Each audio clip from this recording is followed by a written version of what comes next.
Hospitality Marketing Live Show number 285. I'm good mood, beautiful day, happy thoughts, all that cool stuff. With me is Miss Adele Gutman with Aspire Reputation Management, and with also Mr. Edward St. Ange from Flip2, and Miss Melissa Cavanaugh, Flip2. No, not Flip2. God, Girl Travel. I'm just Some days excited to I say feel like it. I I work don't know at what it Flip2. is. It's fine. That's it's kind of like a switch over. It's you can swap roles. It's okay.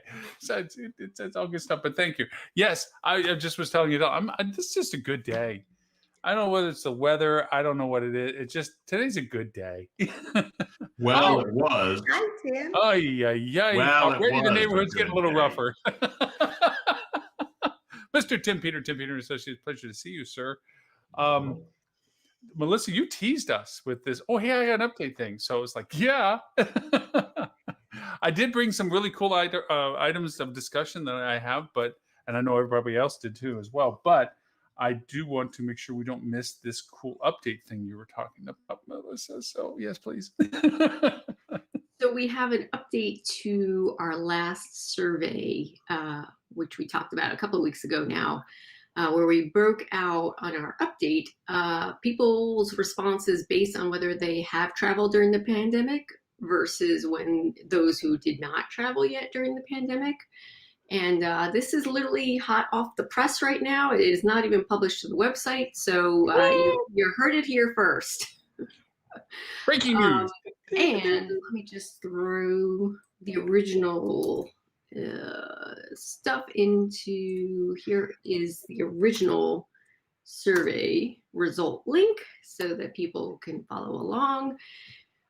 All right, so if we recall, when we asked about whether people had traveled or not, we had almost a split response evenly. 53% of people said that they had traveled during the pandemic versus not.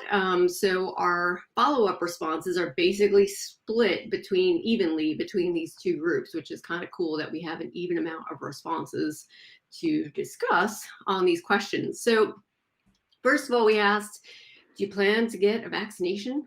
Ha ha ha ha.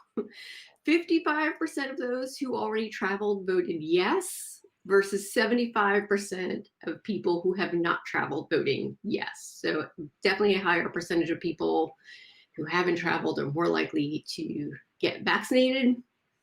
Not entirely surprising there. Right. The caution ones. Yeah. Yeah. Asking about when you're likely to plan a trip and book a trip, assuming that cases are dropping of the virus and vaccines are being distributed. We had 32% of people who traveled saying that they would start planning in January, and this was by far the most popular answer for those people who have already traveled. For those who haven't traveled, it was a much more evenly distributed looking graph, with April taking the top spot, and that was with 14% of votes. And talking about booking their next trip, it was basically repeated answers. It looked exactly the same. But when talking about actually traveling for our next trip, those who have already traveled, again, lean very much more significantly into the first 6 months of the year. June was the peak with 17% of responses versus non-travelers that really looked more like a bell curve across the year with significant increases beginning in April, and then May was actually the top response, but it was still only 12% of responses. Unfortunately, quote unquote, 2022 or later really had nearly as many responses as our peak season did. So for non-travelers. Yeah. Yeah. Well, And I think, go ahead. Go ahead, Lauren. No, please. Well, I was going to say, I think one of the epiphanies we've had in the last couple of weeks as we started looking at this data by slicing it between the two distinct cohorts. These are completely different animals. How they think, what motivates them, what fears they have. People that have traveled and people that have not traveled need to be treated differently. And we have probably already, the people that have traveled are likely to continue travel. We know that 70% of people that have traveled at least once have traveled more than once. So our job as marketers needs to be how do we reach both of these groups with different types of communication, right? So your strategy should really need to look at that. Okay, if I know that someone's already traveled since March, the types of communication I'm sending to them probably need to be significantly different than the people that I have in my database that haven't traveled since March. In the types of language I'm using, the types of reassurance I'm doing needs to be very different. You need to be deliberate about this because these guys do not think the same and they do not behave the same at all. Did you happen to ask any of them if they were in DC recently? Yeah, no, we actually got specific. We're like, did you penetrate the Capitol building? And over 60% of respondents said yes. Yeah, Video, it was probably. weird. More of the people that have traveled had been to DC than the ones that hadn't. It was weird. I don't know what that was. You know, you do bring up a very outstanding point as to Sorry, go ahead.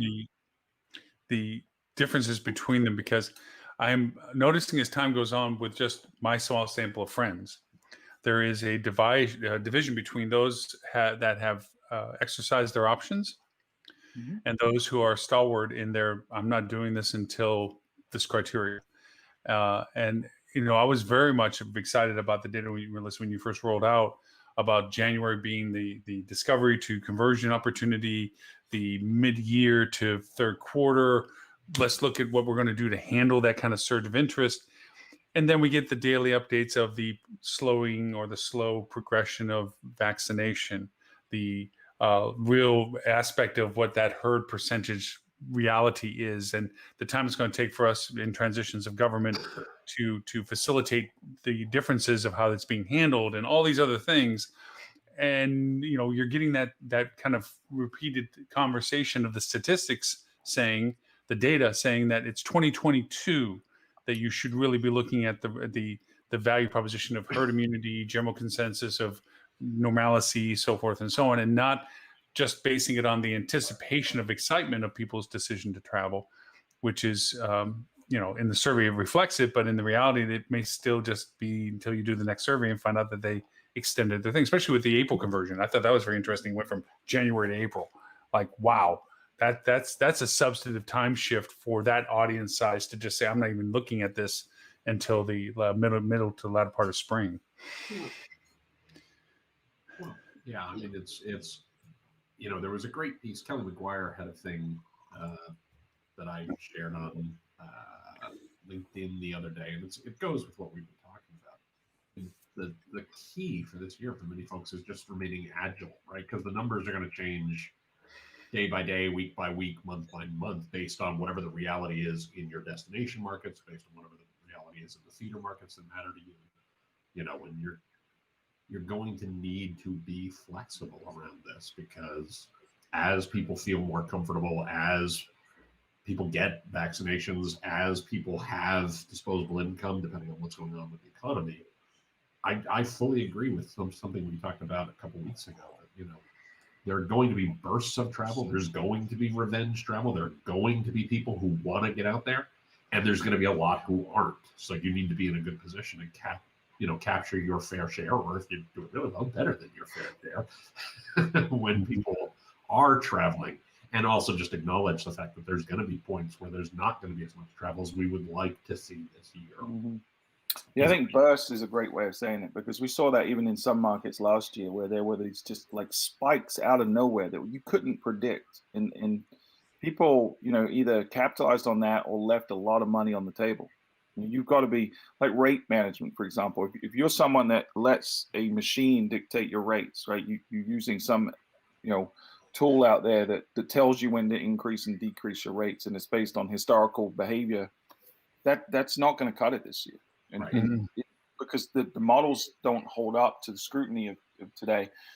And things are going to happen at such a rapid pace that it's going to be almost impossible for the machine to inform you quick enough. Like we literally saw last year in some pockets, hotels go from less than 20% occupied looking on a Thursday, looking through the weekend to 100% occupied within 24 hours through the whole weekend.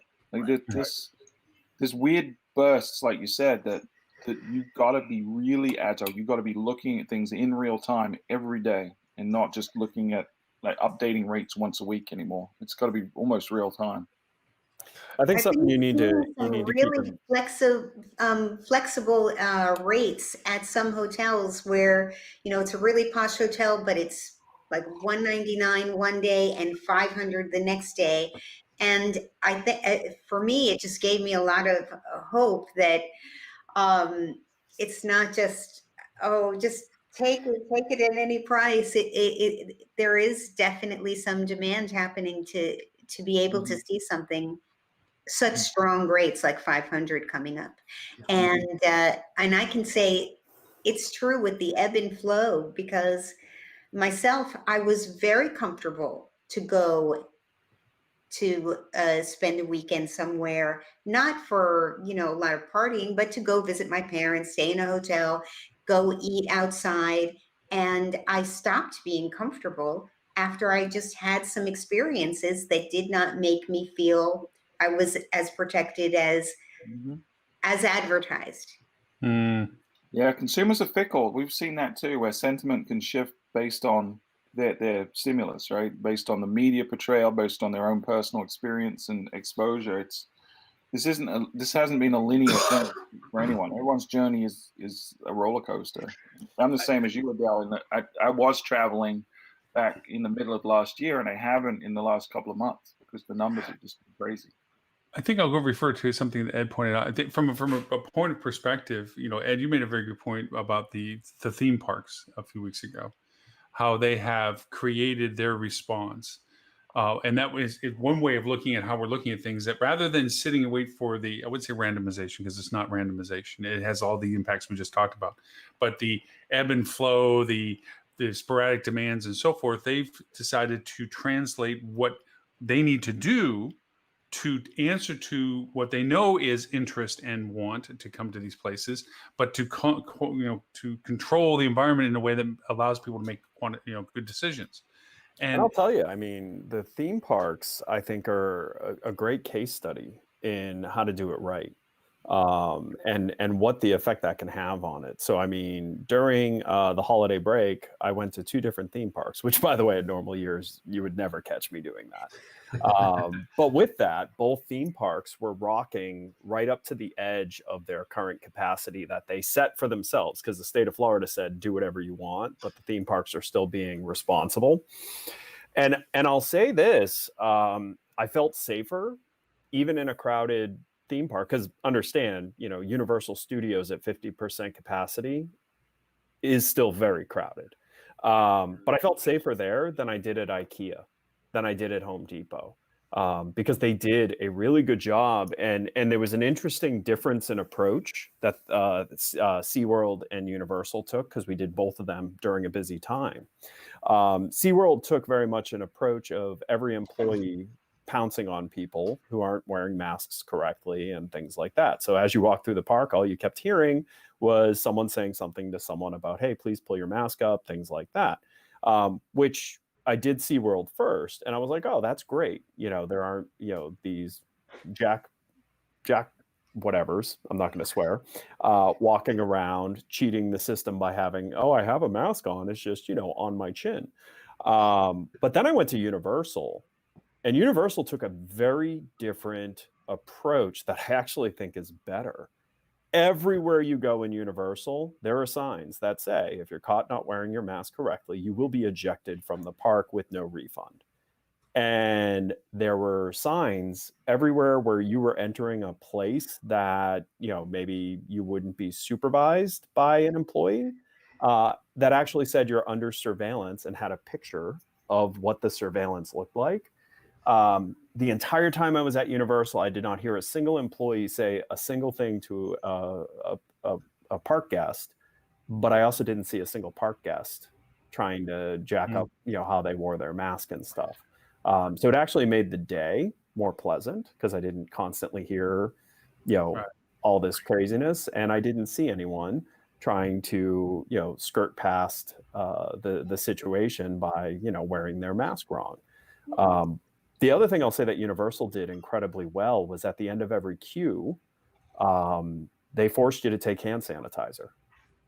They actually had someone standing there, and as you were going to go into whatever ride, they were like, squirt, squirt, squirt, squirt, you can go. Wow. But even with that, they thought it through. It was a lotion-based hand sanitizer, so it didn't dry out your hands. So their thoughtfulness and level of detail was amazing. And I would highly recommend anyone who wants to go to Universal, because we not only went to both parks, we also stayed in one of the hotels, and the hotel did a fantastic job. I can tell you, you're safer going there than you are going to IKEA or a grocery store or Home Depot, because they are taking extreme care to protect their park goers. You know, what it reminds me of is we've had these fun whiny discussions, or I have anyway. I've been whiny about stuff. When you go on, when you used to fly, and there's a difference between the gate attendant, keeping track of the people as they progress on the plane, if they're following the guidelines of which people are boarding versus the people that are just snaking the line and going in when they want to. And you get mad when you know somebody that is in zone 6 walked in with zone 1, and you're like, at least I am. Anyway, you appreciate it when they hold the law, and you smirk when somebody gets caught doing it. Like when they say, "Get the hell, you're not in this. Get the heck out and get back." You like, yeah, I felt like that when you're talking about that. It's like, look, I will go to a place that enforces the law. It's fine to have the guidelines. It's another to enforce the guidelines. And I guess in a strong way, about the marketing perspective of this is that if we're going to look for that segment that you just isolated differently than those who are a little bit more comfortable with the current traveling, to those who are still yet to travel or make the decision to travel and are waiting for that decision opportunity, if you start addressing it kind of like what the theme parks did, if that's a way you can do this, if you know people are wanting to come to your market, this might be a way of easing that, to say, you know what, if we do all this and show that we're doing all this and validate how we're doing this and have outside third party, guests and advocacies and everything else showing that we're doing all this, maybe we can get some of those people. Maybe. Yeah. Well, and listen, one thing this has shown us is people definitely reach different levels of comfort at their own pace. I have a feeling that the more vaccines move down into the bigger spenders of our economy, the ones that are out actually putting out cash, I think you're going to see them willing to do more as they go through things. And then I also think as we get to the point that the at-risk people are, all the ones that want to be vaccinated are vaccinated, I think you'll see more movement. Because naturally, if the vaccines are working and your high risk is vaccinated, the reported death rates are going to drop. And as the reported death rates drop, people will look at what is, kind of the remaining scenario of the coronavirus, and they'll look at it in a light of, oh, it's not as bad now. Even if the numbers and the cases are high, if the death rate, plummets, because like in the state of Florida, if you separate out the death rates by those who are most susceptible, if you took them out of the count, the death rate is very low compared to the number of cases. So human psychology says that as those numbers start, increasing their gap, that you're going to unlock more and more of the population willing to go at it. And they say that they have a therapy now that I can't remember which pharmaceutical company it is, that they brought out whenever there was a little surge or a few cases in some senior living places or nursing homes, something like that. And they gave it to everybody, and it had an 80% decrease in the amount of people who showed symptoms of getting COVID. So that was pretty amazing. And they're thinking of using it even though they have the vaccines that are supposed to be coming out. My parents don't have a scheduled date yet. Other seniors I know don't have a scheduled date yet. They're still waiting for somebody to do something. And but this is very quick and it's not as difficult to distribute. Well, So, and things also got better when they realized that you can avoid ventilating people. The death rate dropped quite a bit when they realized that there were other ways to avoid putting someone, on a ventilator. And ventilators put a healthy person on a ventilator. There's a high chance that that does not end well for them. So I think as more and more happens, it will unlock more and more of the population. And so I don't think it's going to be we don't feel real recovery until we're at full herd immunity. I think it will be sometime before then. And it will be a mix of vaccination, a mix of vaccinating the right people, like the ones who are the most likely to die from this, and a mix of treatment solutions that avoid, unnecessary complications that cause, the progression to, make it fatal. I have a question. Nobody lives in West Maryland right now, right? Because I didn't win the Mega Millions. I'm just wondering whether you guys. It's funny, I was going to bring that up because it was in a small town of 1,200 people. Someone won $740 million. Yeah, just $450 million on a payout, isn't it? A single payout, something like $450 million. Yeah. That would do, wouldn't it? Yeah. By the way, if you're interested in fruitless wastes of money, Mega Millions is $975 million right now. This is my chance. Yep. You have a 1 in chance. 395 million chance of picking the right series of numbers. So I throw that in just for fun as to the contrast of how people's lives can change, even though we're in these times. But I want to go back to something since I've been whined about so much in my past with the show. When I used to run independent hotels, I used to talk about how I thought the people that ran food and beverage within hotels were very spoiled, because as an independent restaurant, you had to always set up as if you're going to be jam slammed. And you quickly had to assess what your business flow was to know how fast you could, what was ODL, which is option to leave early, your crew, like, okay, you go, close that station, do that, and you had food prep balances and pars and things. You always had to be prepared for the big business, but you had to definitely be prepared for the little business. And I always thought that from a food and beverage perspective and hoteliers, they were very spoke because they're like, oh, we didn't get this capture percentage from this and this and this. And it's like, guys, you got 800 rooms above your head here. Why aren't you, go find another business? I have to say the same thing now. We're in a time cycle where everyone thought about now, not everyone, sorry, I'm going to be more a little bit accurate. There was a feeling then from general conversations that about now we'd feel more optimistic about when we thought we'd start getting back to business. This about-ish now, January-ish now kind of thing. I felt even from the survey information, Melissa, that you guys have shared that, wow, maybe this is a chance for us to begin getting some aspirational conversions, people thinking about making plans. And then now you've segmented the data to say, well, some people, yeah, but other people they're pushing it down the road a little bit, Yeah, but still, I will tell you, like looking at the data that we can see that we have visibility into, which to be fair, most of our partners are leisure driven, resorts and things like that. The bullishness on, spring, mid-spring through summer is really strong in bookings. Yeah. We're seeing it. But I think there's a trap door to that. I'm not disagreeing, and I'm certainly not trying to put water on it, other than to say a lot of it's conditional on the fact that they have such great booking qualifications. They can can it, they can dump it.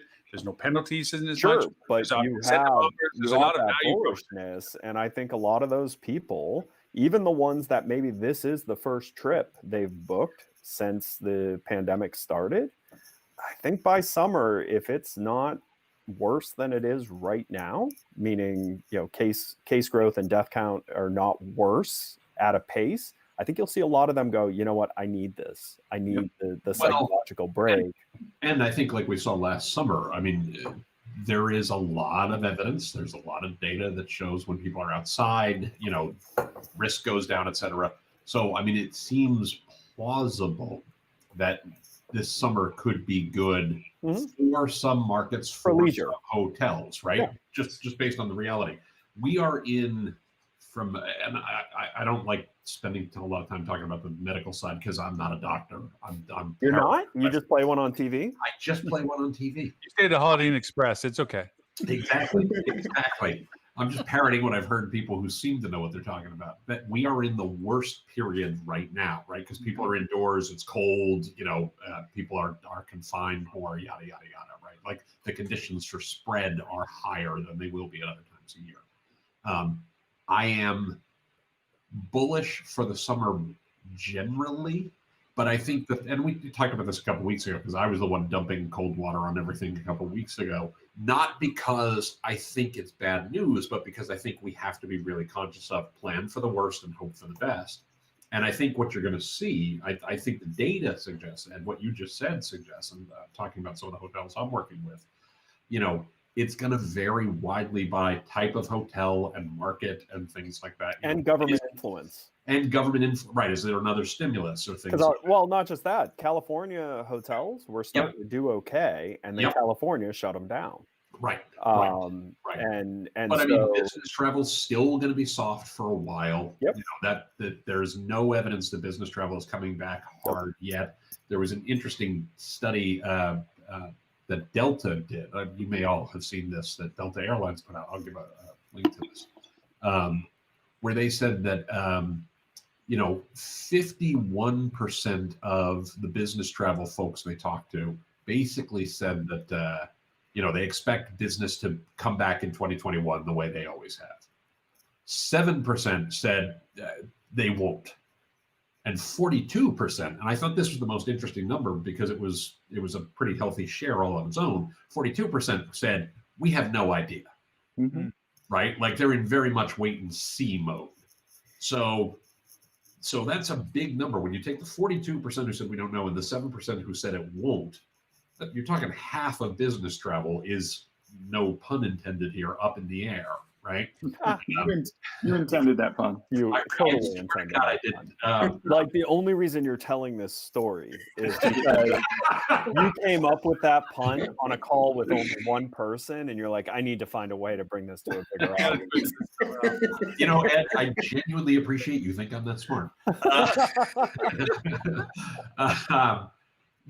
But it's something where, if you are a city center hotel in a market in the north or someplace like that who depends upon business travel, I don't think you have a good story this year. I think you are setting yourself up for a bad situation if you plan on having a good story this year, right? If you're a resort in a warmer climate with a lot of outdoor space and things like that, you could crush it this year. So I think we're going to see a lot of diversity in terms of how various properties and how various markets, whether. So with that being said, I still make it a habit that every time I'm talking to a hotel, I ask them what their experience has been and how's it going now. Yeah. Because more often than not, I am surprised. So I was on a call last week with a large management company where a large amount of their concentration is New York City.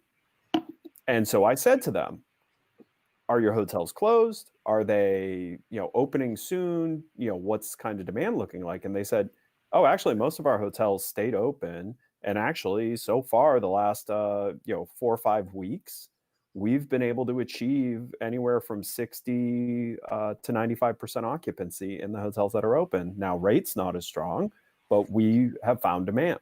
And that was the key thing. They went and found the demand. Exactly right. They were nimble. They were using a lot of more advanced methodologies, and they were, spending to make it happen.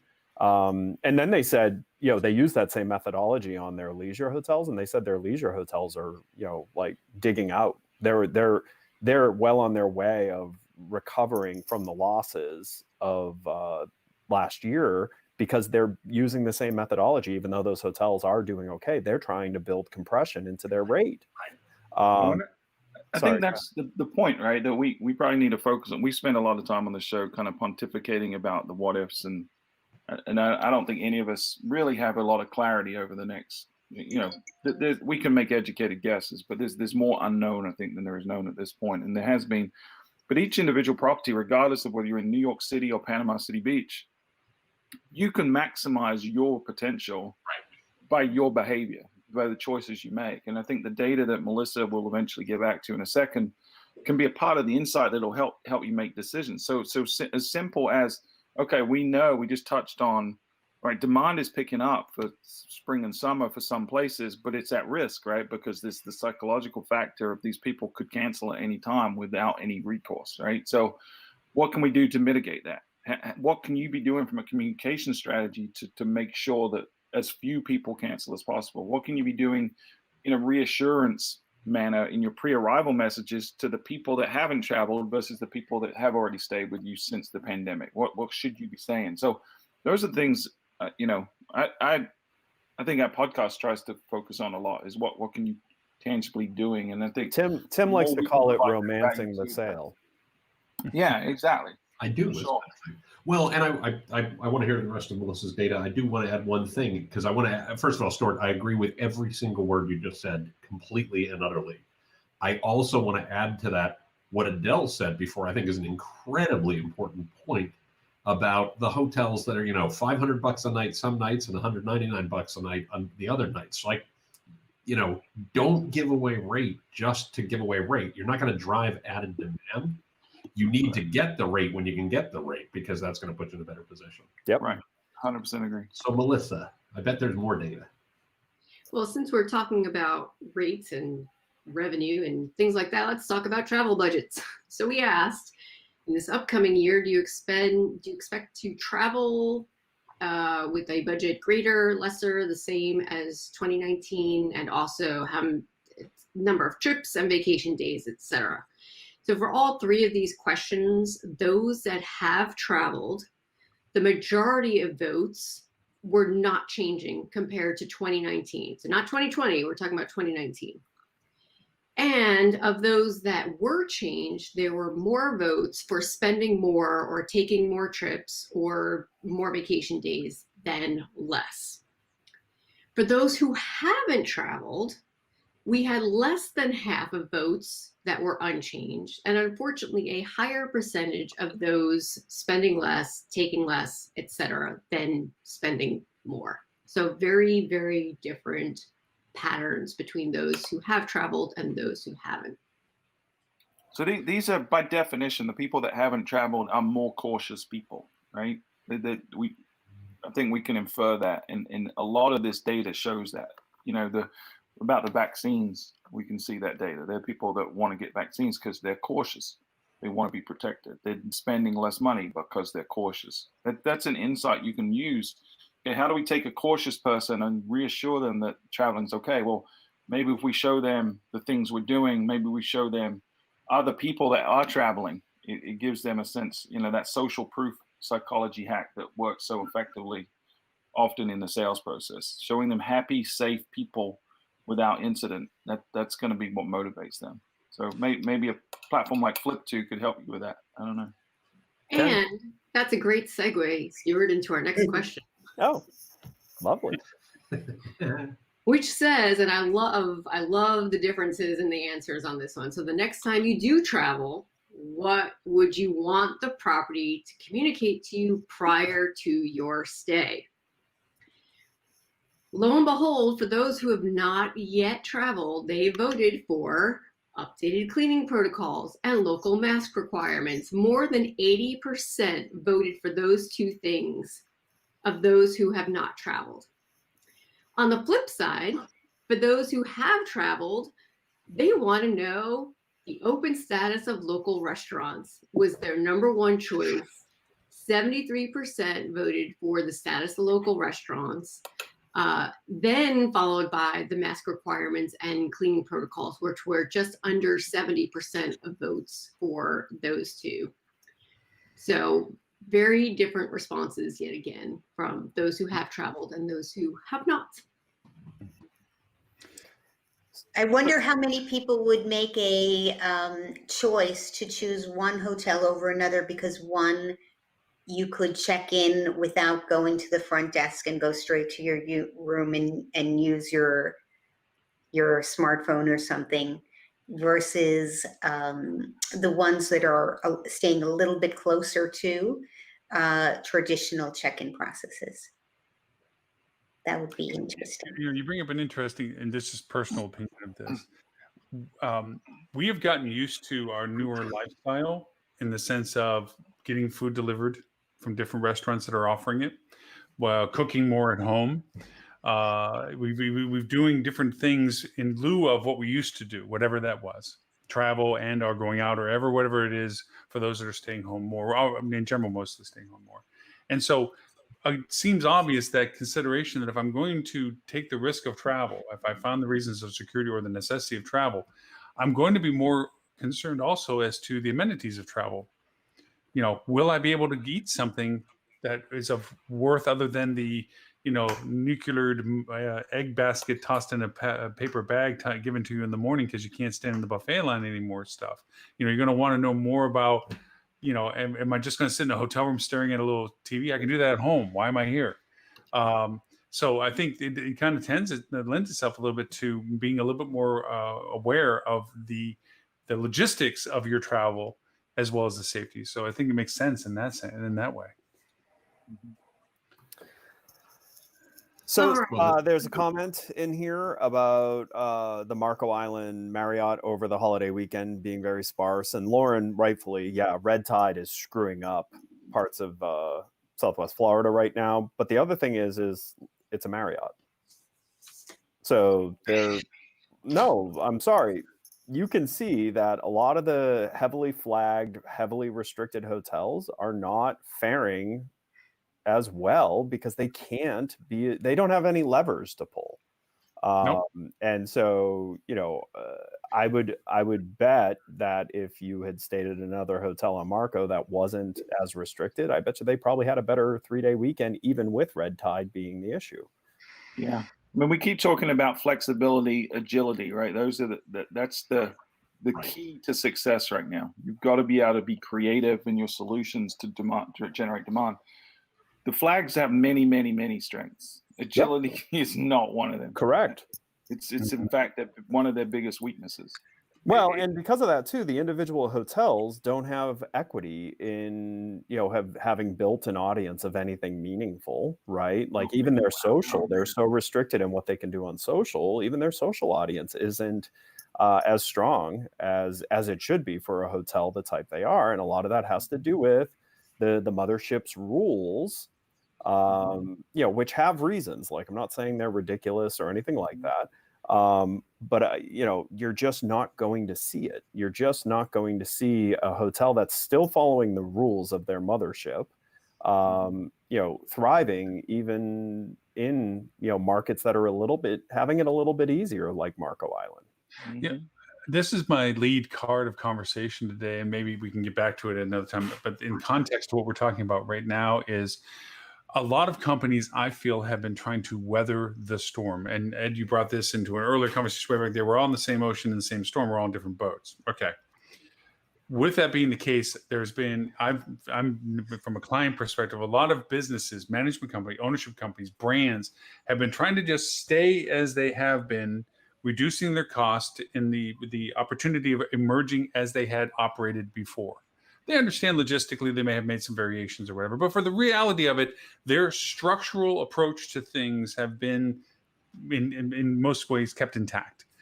And now with this extension of time, and now another extension of time, it's like a carrot that never can be reached kind of mentality.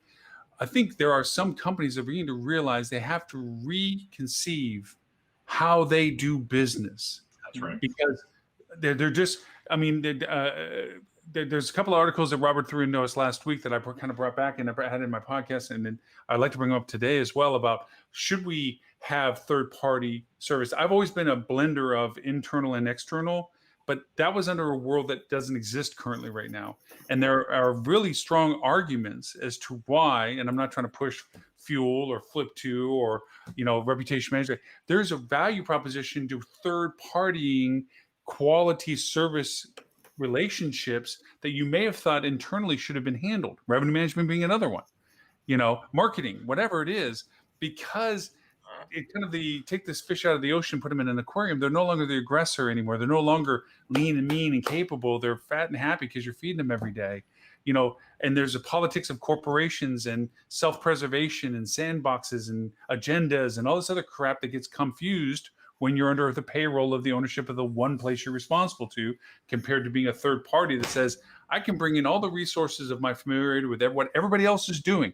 If you listen to most of our conversations, we relate it to the variety of whom we deal with, because we're out in the ocean keeping alive. And so we're dealing with lots of variations to whom we deal with. And that skill set gets translated to everybody that we're responsible for as a client. Where if I was working for the company, I may be very focused on what I'm capable of doing, very loyal to what I'm doing, but I'm also blindly a little bit more narrow-casted to what I'm doing too. That's my big happy thought for conversation today. Yeah, well, you can't streamline your way through this, right? If there's a small dip in demand, you can batten down the hatches and cut some costs and weather the storm. Throw everyone off the boat. I'll survive longer. Yeah, that's exactly. It worked for the girl at the end of Titanic. She didn't let him on the life raft. Yeah, it didn't help the dude that helped Let him. him go. She let him go. But yeah, but now it's different, right? Because this is a storm that's lasted longer than a lot of folks predicted, and we don't really know when it's going to end. And you've got to rebuild your vessel in the middle of a storm, you know. And you're going to have skilled people to do that. Like we've talked a lot on the show about becoming hunters versus gatherers, right? Being a predator. You've got to be aggressive in how you create demand today, in a way that you didn't used to. You could just kind of throw out your nets and catch the fish. Now you've got to attract the fish and identify the right fish. It's just I'm mixing a thousand metaphors, but there's no way you can streamline your way through this. You have to be creative in solutions to get through this. You know, I once read an article on LinkedIn. I wish I remembered who wrote it, but it was an ex-Marriott person, and I think maybe he even collaborated with another ex-Marriott person who had like decades of experience at that company. And they said, this is how you can be successful at Marriott. And I don't remember anything on that list except for one: challenge the standards.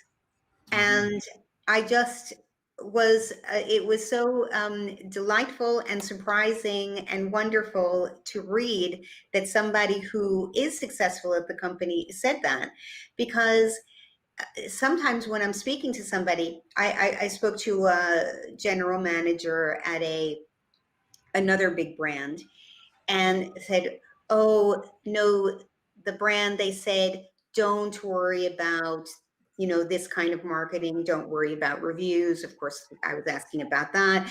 You know, don't worry about this. And even things like if somebody says that they don't like their room, you can't, you know, don't change their room. I'm like, do you love getting bad reviews? Because the first thing I would do if it was in my power and somebody told me that they were unhappy is try to find them something that would make them happy.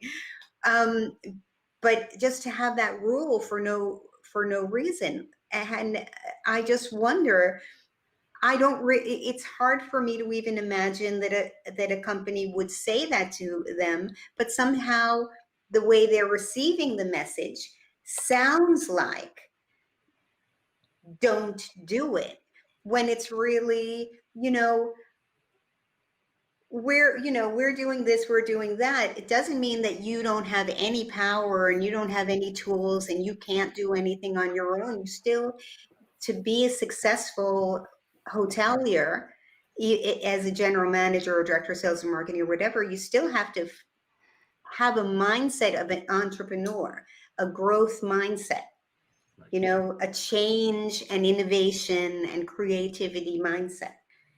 Mm-hmm.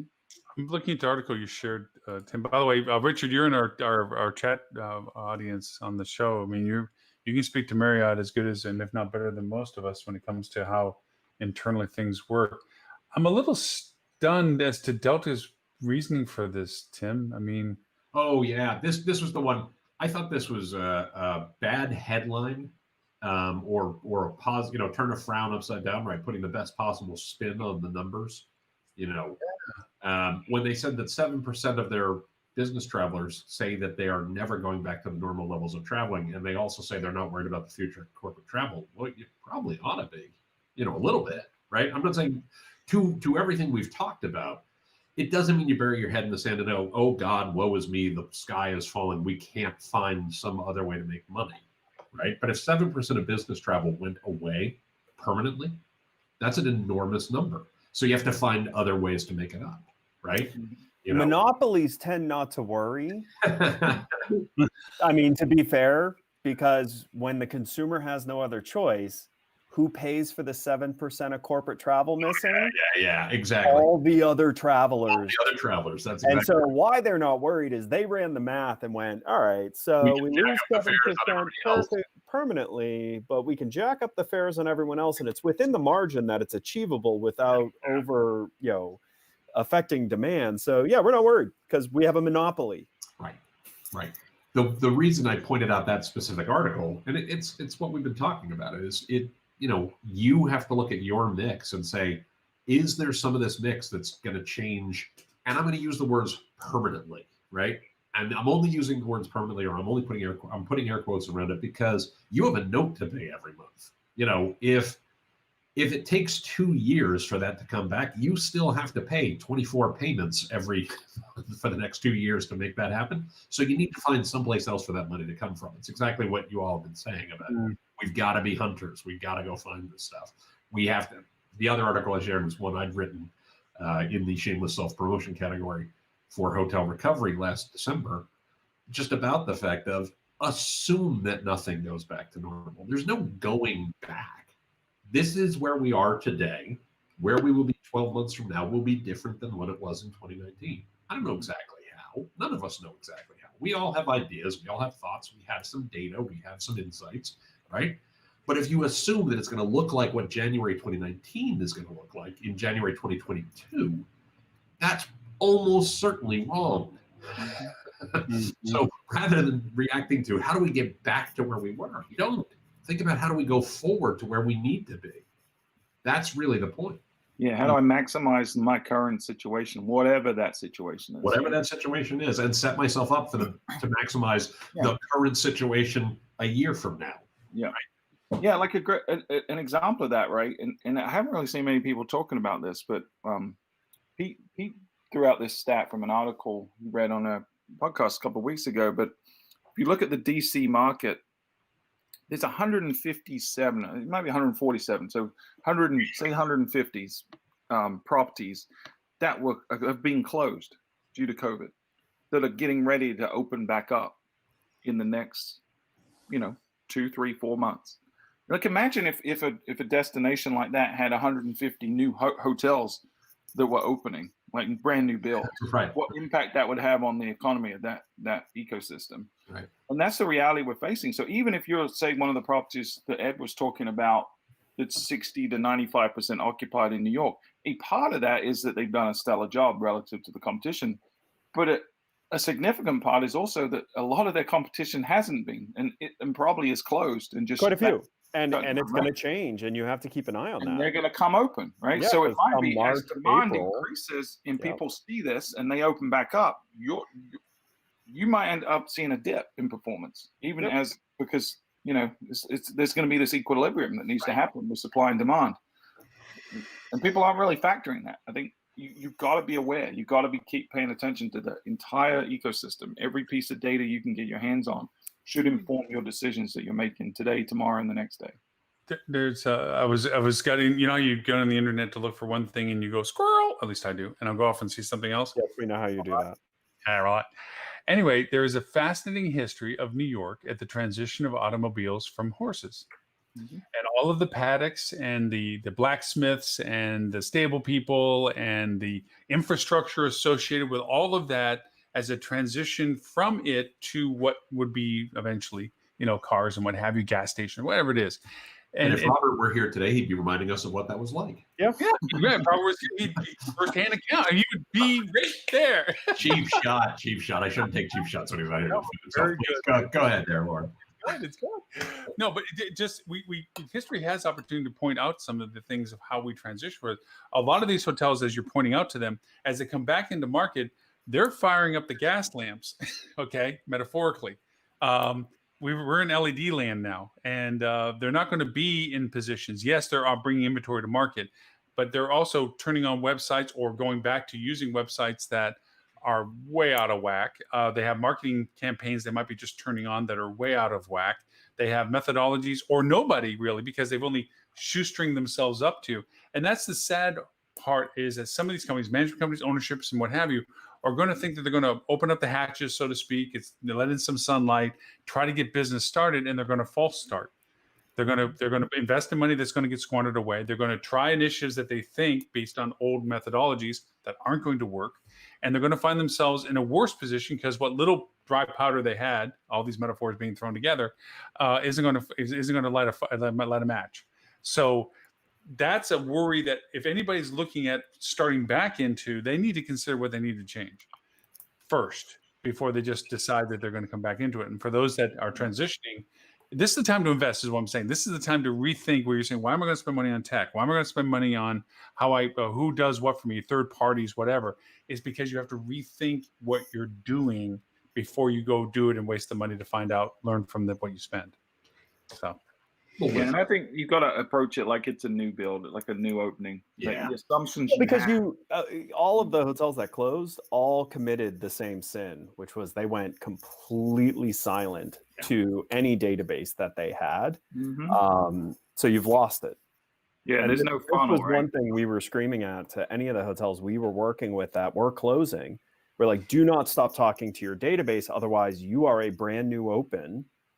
On the other end of this, keep something going, have some engagement, talk to them, put something in front of them so they remember you, because otherwise you're gonna turn everything back on and you're gonna go push that button on the machine and the button's just not gonna do anything because you unengaged your social audience, you unengaged your CRM, you lost a lot of your juice on your paid advertising. Like, you need, any one of our customers, even the ones in the toughest of markets, we're like, you need some type of trickle to continue, or the battery's going to be dead when you come back. Actually, worse than dead, right? Sometimes it's better to need a new start from battery, scratch, because if you've got a large unengaged audience, the way that Facebook algorithm works, the way the Gmail's inbox algorithm works, they look at engagement as an indicator to see who even gets to see your message. So if you've got 100,000 Facebook fans that no longer care about you because you've been silent, the next time you send a message, even the person that signed up this week may not see it because you've got 100,000 unengaged people. Even look at the logistics of a sales. You're going to re-inspire your sales team. You're finally bringing back that salesperson or whatever it is. Most of the people on the other side that they used to have a chair to sit in, a company used to do business, may not even be there for all that's happened. And so you have to reestablish relationships. You have to reestablish communication, but it has to be genuine. You just can't blanket out, hey, we're back and being open, we're ready to do business with you. You might be talking to nobody. You need to call up your past clients and be like, you got any of that money? And they're going to go, new phone, who dis? Yeah, exactly. I love it. But Tim uses the quote, and I forget who it's attributed to, but about the best time to plant a tree is 10 years ago, but the next best is today or tomorrow. And this is where we're in the situation now, where if you are facing a reopening in the next few months, you should have been marketing already. You should have had your sales team picking up the phone and trying to book groups. But if you haven't, you've got to start now. Don't wait until you reopen the doors, because you will have no demand and the competition is going to be ferocious. You ever see what happens in nature when there's a bunch of animals competing for a smaller and smaller dwindling food source?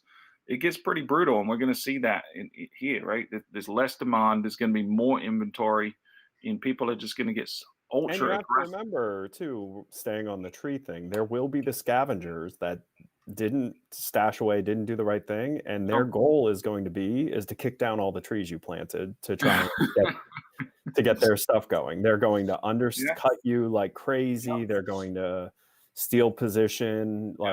So there are two highly related comments in the comments, one from Tamara and one from Richard, where Tamara said, she said, I just sent an email for a Smurf group this morning, waiting to see how many come back as undeliverable. Right. Some of the people you're used to calling on don't exist any longer. Mhm. And that gets very much in line with what Richard's saying, as a lot of these hotels were built with the idea of attracting lots of different and diverse segments that simply do not exist today and may not for another 18 to 24 months. And that's kind of the point, is if you were built for this kind of business, it is safe to assume that some share of this kind of business no longer exists. And you need to figure out, how do we replace that business from what does exist? Yeah, I constantly go back to all the big box convention hotels in downtown Atlanta. Yep. Like, how on earth do they come back? And honestly, like, if I was running one of those hotels, or if one of those hotels were mine, I'd be doing it with a sense of humor. I'd be like showing videos of empty downtown Atlanta and say, come experience, what The Walking Dead looks like. And there's no one here that's the best Atlanta experience you've ever had. And I would be trying to get attention by kind of being brutally honest about the situation. But also, let's not forget, Atlanta sucks to go to when it's busy. Mm-hmm. So it would be awesome to go there right now because everything is back open. So you can go have the reason you would go to Atlanta without any of the like real downside of it, which is Atlanta's one of the worst cities to go to when it's busy. I don't know. Riding the dart at 2 a.m. is a whole different thing. But do you remember the humanization of this too? We come across, and to Tamara's comment, that you're going to go over and find people out of position from a positive point of view. Maybe create a relationship with them that, hey, you're in that same pond. You might know somebody else that needs something like them. If you feel good about them, or they're a good person in a bad circumstance, but you also know of another company that's looking to reemerge or whatever, connect dots and things. Not just because it's the right thing to do and the good thing to do, but also from a business perspective, it helps you because that relationship, that loyalty building, that humanization of your relationship comes back. You help somebody, they're going to appreciate that. They also know you're good people. They're good people. They're going to want to do business with good people, So it just, other than just being the good thing to do, it's also good business to do as well. Yep. And I'll say, like, there are a couple of hotels I've come across that, really built for a specific type of traveler that doesn't exist. And they've done some really creative stuff.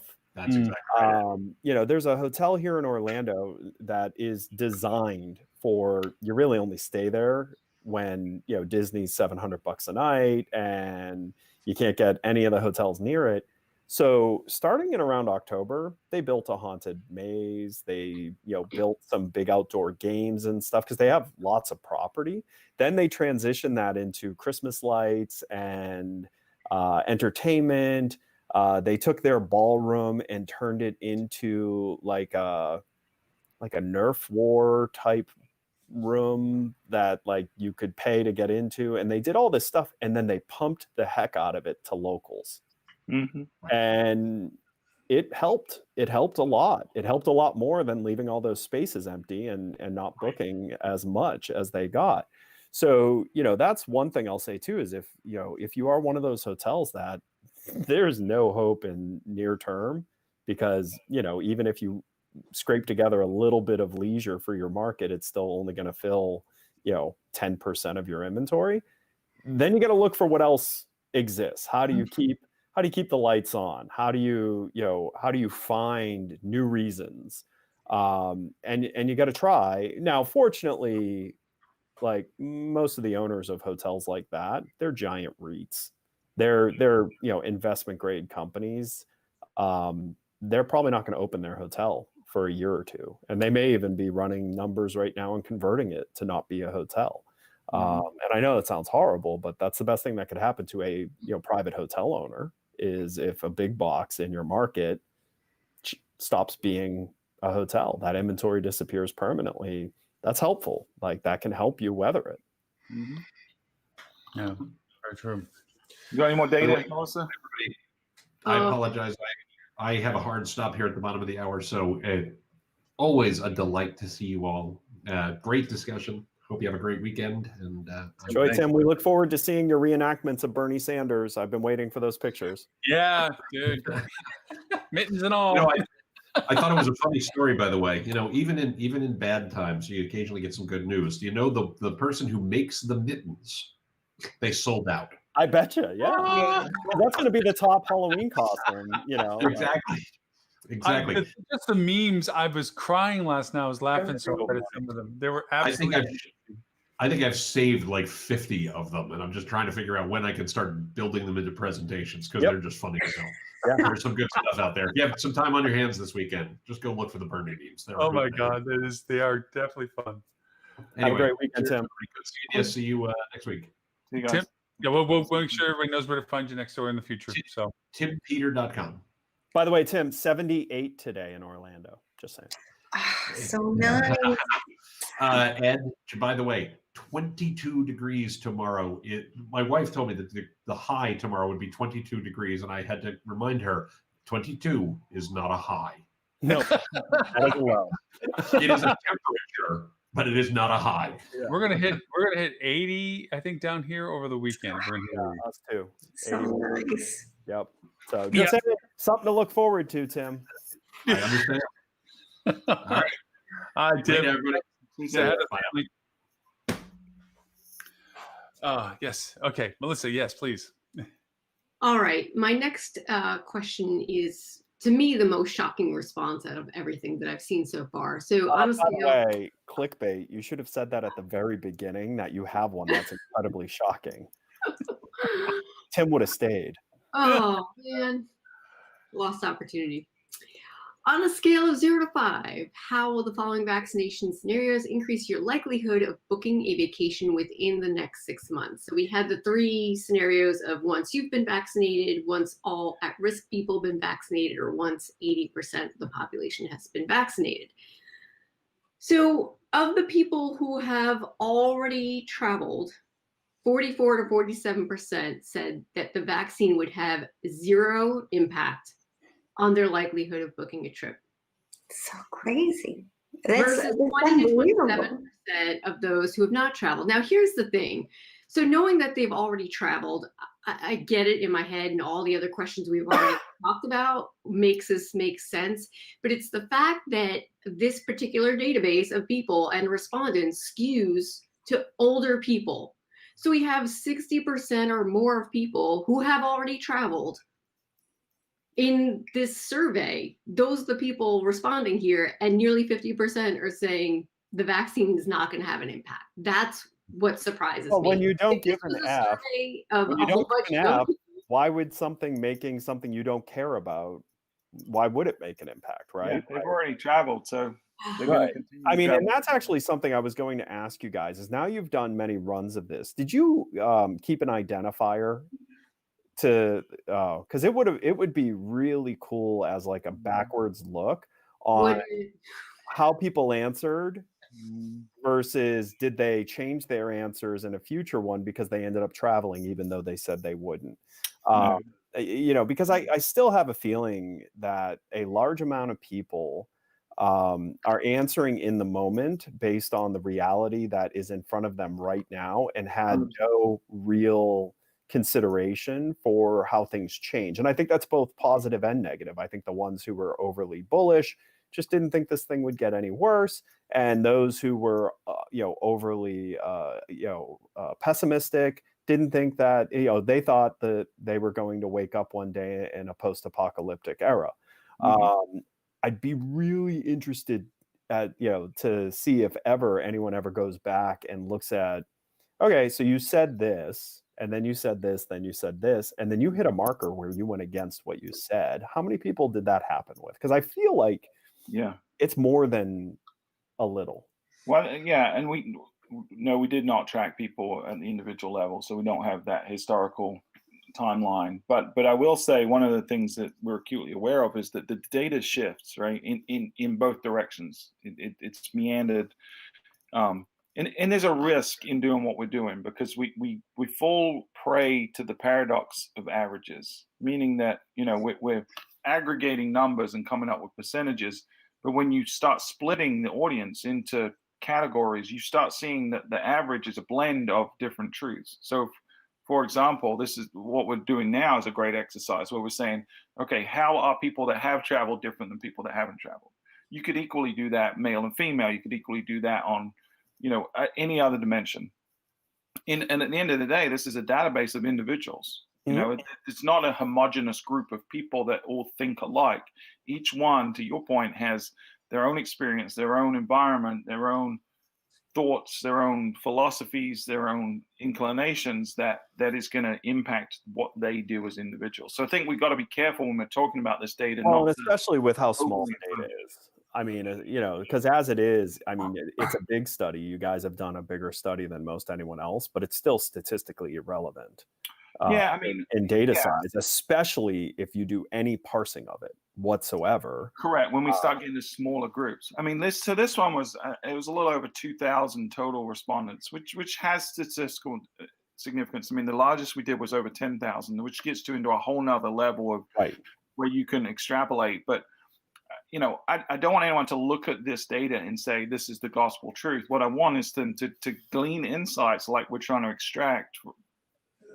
Case in point, okay, people who have traveled think and look and care about things differently than people that haven't traveled. That's an insight that you can take and it can be actionable. So yeah, it's tricky when you're dealing with data, right?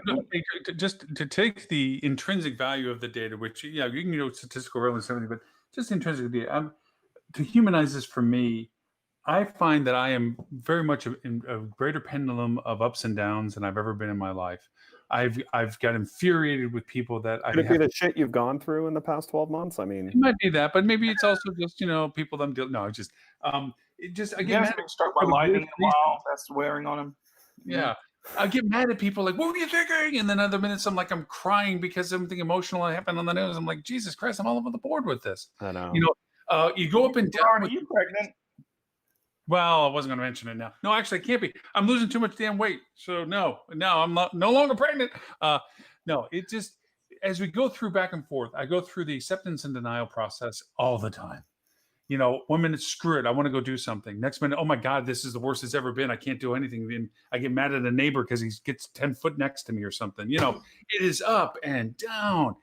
And I think that's a microcosm of other people. I mean, traffic. Oh my God, traffic. I shouldn't drive. I shouldn't drive because I'm mad at everybody. I'm mad at how they stop, how they drive, how they speed, whatever it is, I'm mad at them. Okay. And then other times I'm just happy that I'm not driving. It's these things are going up and down.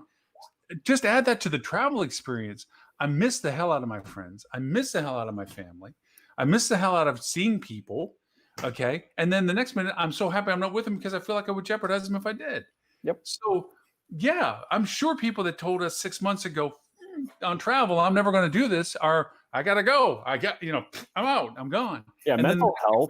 I'm never going to, then I'm going to do it. Go over and say, wow, I just met somebody, I know 11 people right now that are sick. 2 are in the hospital on a respirator. I've been to 2 virtual wakes. That sucks. That keeps me from going over and saying, I would like to go see someplace. Somebody, I see Richard pop up and see he was down in Marco Island. My first reaction was, oh, we should have. No, I can't go see somebody. Yep. It drives you nuts.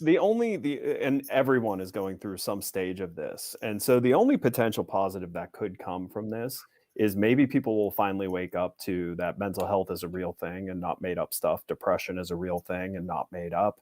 That this is something that needs to be thought of, and self-care is incredibly important. Because, I think more people have battled depression now than probably any time in our history, like from a global perspective. I think more of the population has probably had a face-to-face run-in with some level of depression, anxiety, over the past year than ever in our history, because everyone is going through some level of massive upheaval in their normalcy, massive questioning of what the future will hold, witnessing more heartbreak than they've witnessed in one condensed time. And that's what you're going through. And I think we all go through it. And I think it is like being mindful of it when you're like, I'm on top of the world, and then you see something and you're just like, oh my gosh, like there is no future here. That is hard, especially when you consider how many people have designed their lives to be shielded from any form of change. Can you imagine how they're feeling? You know, and that's a lot of people. I would say a large amount of the population has designed their lives around like no outside change, right? It's my life moves forward. Every day is very similar. I'm in a routine, and my routine is my routine. And to talk to that is like, read all the articles about how many people dislike their friends, but they still stay their friends because they're situationally in their life. Like that proves. So imagine how people like that have dealt with this, where everything's changed and there is no certainty to the future, and everything's going to continue changing. Plus, add to that isolation, add to that guilt, add to that all these emotions. People are ticking time bombs. Yeah, loss of identity. You know, think how many people lost. Business road warriors. That was their existence, was the perpetual what's next, where is next, who's the next adventure. Lost your business. You know, we had a good conversation. Lily brought up grief several weeks ago now, which was a really good conversation. But you're right, Ed. I think the more we have an earnest conversation about this stuff in public, you know, it stigmatizes things that shouldn't have ever been stigmatized, but have, because of a lack of understanding. And I think through conversations, we can all learn a little bit more. We can grow our appreciation for a subject that we don't fully understand, and even the experts don't fully understand. But I do know that human beings weren't built, you know, we haven't evolved to be told, you know, that we have to be bottled up like we have for the last year, you know. And keep in mind, we're at a year. The first US confirmed case was a year ago. Yeah. You know, this has been going on for a long time with intense stress and in every aspect of our lives, you know. And that's why I think that whole, the recent information, we're at transitions and crossroads. We know the transition in politics and so forth. But for us, our daily hasn't necessarily fundamentally changed. But I felt that about this time in January, we would have some perspective of when we thought we would be doing more than what we have been doing in the past less than a year now. And by the way, we are way ahead, because first of all, we have multiple vaccines that exist. Yeah. And that are way better treatments for sure. Yeah, way better treatments. We understand way more about what works, what doesn't work. We are in a much better place. Oh yeah, I'm not saying I think too many people looked at the magic of the change of calendar as, you know, things are going to be like end in sight. And I got news for you. There's never going to be an end in sight.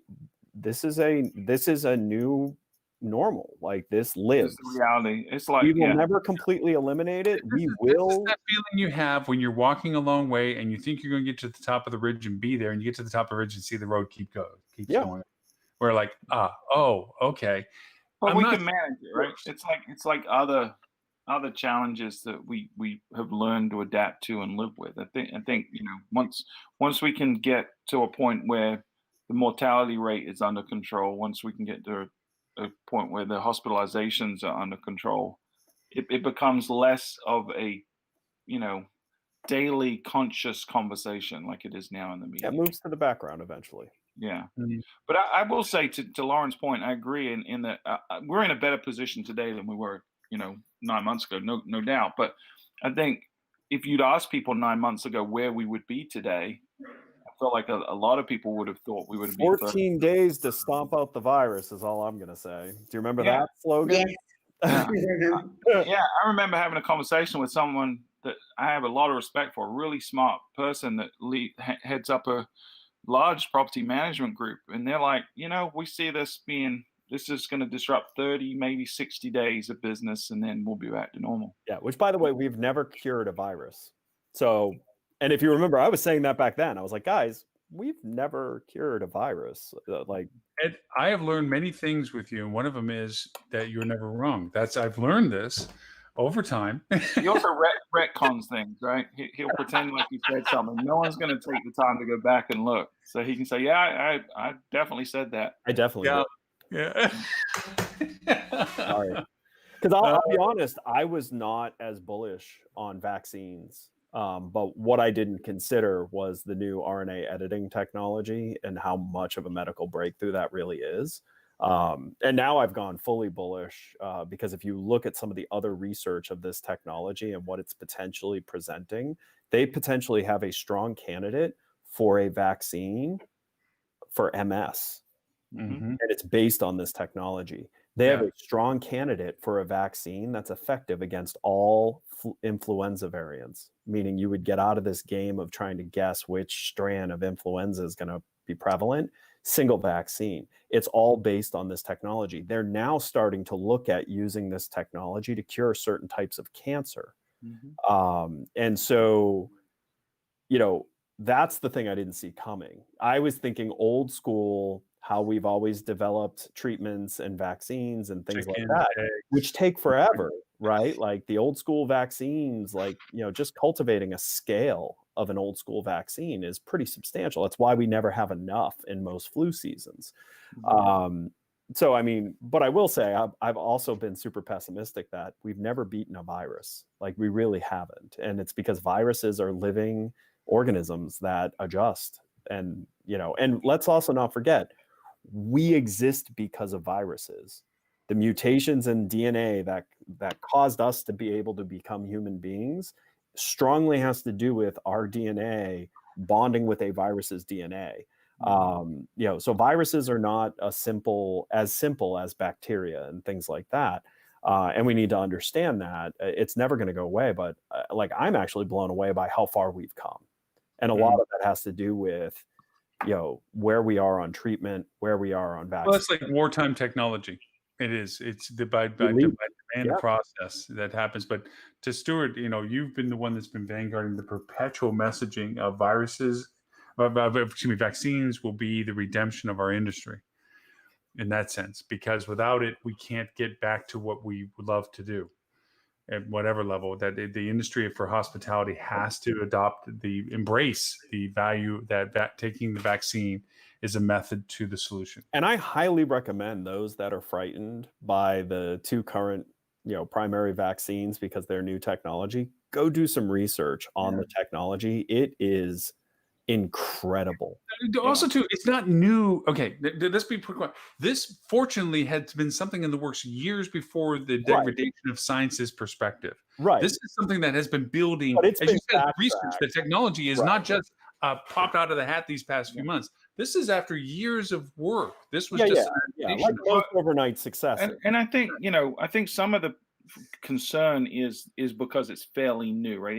It has been fast tracked, right? The implication there is that corners were cut. But if you really look at it, the actual technology has existed for a long time.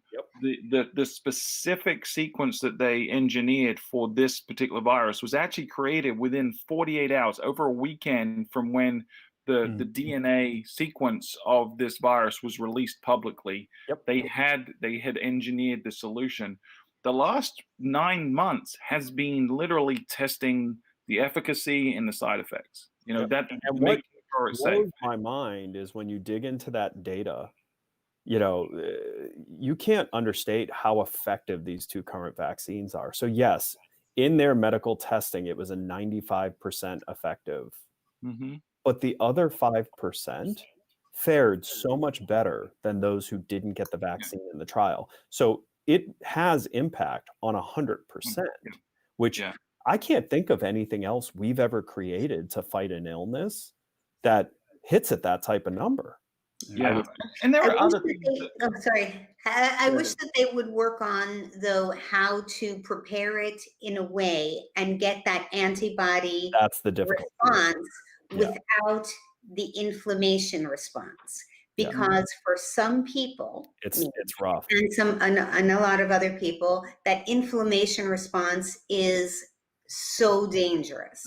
And you can't if you take prednisone in order to control that crisis of the inflammation, you diminish the efficacy of the Right. vaccine, because that's And this is and- the challenge of our understanding of how immune systems function, right? We're still not there.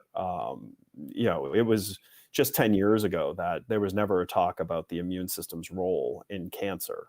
And yet now, if you look at almost all research, it is around the fact that cancer is highly linked to malfunctioning immune systems. Yeah.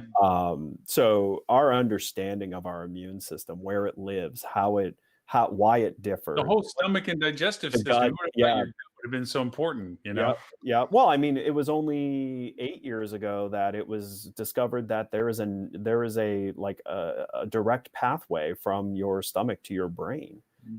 And that actually, Well, I've known that every time I saw hamburgers, but that was just but actually, as that malfunctions, they're actually realizing certain mental illnesses are linked to that malfunction. We didn't even know that pathway was there not that long ago. So there's still a lot we don't know, but on a happy note, did Fauci smile? I mean, I don't know whether you saw Fauci's first back at the podium. I don't remember the last time I saw Fauci smiling. He was just like a kid in a candy store. He's like, guess what? I get to talk the truth. So this is also another really big piece of advice I'm going to give everyone. Stop watching live news. Like, one of the reasons when you're having a hard time is you're watching too much live news. Agreed. Instead, research and then check your research against other sources. But that should not be from anyone who makes money off of ratings. My life got far better when I turned off all live news and found ways to get my information without having to hear someone's point of view about the data. Well, our news cycle 4chan now, right? That's where you go. Yeah. Exactly. Instead of reporting the news, it's now about sensationalizing creating news, right? commentary. Well, it's entertainment. Right. Understand, it's entertainment. They make tons of money off of getting you glued to it. It's the same thing, and anyone who lives in Florida understands this. When you see a weatherman or woman walk that fine line of hiding their elation that some horrible storm is about to come through. It's sweeps week. What are you talking about? Yeah, but because they're in their shining moment of all eyes on them. They're an entertainer. Even though they are a scientist, they're an entertainer. Well, let's remember, while we're still in January and remembering about the vaccinations and so forth, it is still Human Trafficking Month. Yep. Do not let that topic go away. And I mean, I actually keep that as a client conversation when I'm in client meetings. Is like, and it's nice to know that some of my clients are actually proactively doing training, awareness, and so forth in the midst of everything else everybody has to worry about. These are realities that have to make sure that they don't get missed. And this is still the month of recognition of that. Not that it should ever just be a month, but to help make sure that it doesn't get forgotten. This is that same month. Train your staff to look for the signs, because it's happening everywhere. In every city in the US, it is happening. It recently happened to one of my clients, and fortunately they had training that they looked for the signs and they saw them and they took action. That's the critical. Not that it's bad advice, but in the sense of daily news, what about that waitress that she saw the small child, the boy that was being abused? Yeah, and had the sign and persisted with it. I mean, she could have eased her conscience just by, "You okay? Okay, everything's fine." But she knew something was wrong. Yep. And she knew something. Say something. Take action. Don't be afraid of looking foolish. Which, by the way, Lauren, I knew about that without watching live news. Well, see, there you go. It's not really live news-ish. It's more of just news-ish. I will say just one last thing on the vaccine. So, different states are handling it differently. And in our local area of Myrtle Beach, we have 2 hospital systems. I'm going to name one. I'm not going to name the other because I don't want to talk bad about them. But one of them on the Wednesday before last is when they started rolling out phase B. So anyone above 70 could apply to get an appointment for a vaccination. So my wife, you're only there. So my wife went and applied for my in-laws who live with us here in the area, and so she went to 2 different hospital websites. One of them, you had to click through a bunch, navigate, try to figure it out. Wasn't a lot of information. Eventually, it led you to a click a link, which was a mail to tag that just popped open your email browser, and you had to write them an email with all the details, with no format. So you imagine how they were handling that. Yeah. The other hospital system, Tidelands Health, here locally, had a beautiful website with a lot of all the frequently asked questions, had a form that you filled out with all the relevant information. You got an automatic responder when you submitted it saying, thank you, here's our process. Later that day, you got another automated email saying, we had over 20,000 applications. We're going through them in order they were received. We'll notify the first 2,000 people tomorrow of when their appointments. The next day, we got an email and a phone call from that hospital system and saying that the following Monday at 10:10, they were going to have their first appointment. And because they're a family, they get to do it together. We went, so they've already both had their first shot. Very few side effects. It was really, really smooth. The whole experience was great. We've not heard one thing from the other hospital. Yep. Not one. Okay, just in a microcosm, sorry, twisting it back to the marketing thing. How different of a user experience in comparison to you have a hotelier that walks around and says, oh, we got a email newsletter thing. We just send out, of course, we talk to everybody, versus the tailoring, customization, interaction, engagement, follow-up, incubation, whatever buzzword things you want to talk about it, that personalization, that feeling that you are being handled. You understand you're one of many. It's not, nobody's blind to this, but being handled in a way that you're identified is such a critical component. I mean, it brings so much confidence at a time when you should. There's so many parallels to the hospitality industry, like you said. I mean, not least of which is collecting data in a way that you can do something with it, right? Having 20,000 people send you an email. Imagine how long it would take you just to parse that information into something you could use. And just wait. 6 months from now, they'll have to disclose the fact that someone has hacked that, because email is the easiest thing to hack, and you should never that's send one of the bazillion problems. Versus having a strategy, well thought through. Let's look at the entire thing. What are we trying to accomplish? How do we best do that? And what are all the steps in between? One of them had their stuff together. The other one clearly didn't. And I guarantee one of them is going to be a lot more effective at rolling out the vaccine than the other one. But it also lends itself to the way I look at that. There's two types of people in lots of circumstances. The person that you ask two people to do the same thing. One person will come back to you and tell you the 99 things that they tried and failed at. And it's easy to come up with the excuses of why something didn't work. The other person just got it done. And then you go over, so how'd you get it done? Well, do you want to know the 105 things I tried before I got the one right? Or just the fact that I did what you asked me to do? What you're showing is literally the tale of two cities. One that fell behind the excuses of, oh, we can't do that. There's so many, you know how many calls we're getting each time? You know how many emails we're getting? There's just too many people. The system, we don't have a system to build this. And the other one just figured it out and said, let's do this. Let's make sure it works.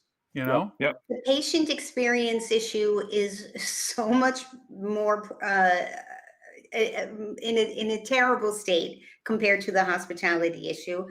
I actually spoke to a group of doctors recently about the patient experience and comparing it to the way we are. Can you imagine if our guest arrived not being able to make a reservation online at all, not being able to, give us their information that we need in advance, and then arrived and said, here, fill out these forms, even though you've already, had a reservation, sit in the lobby and wait, it could be 15 minutes or 3 hours. We don't know. We'll check you in when we want.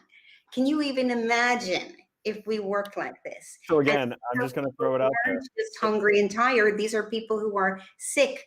They're in pain. They're scared. It's a monopoly. Crisis that we do. It's a consumer experience when it's a monopoly. I mean, that's the bottom line. Now, that being said, there are companies that do it incredibly well, even though they don't really have to because they have a monopoly.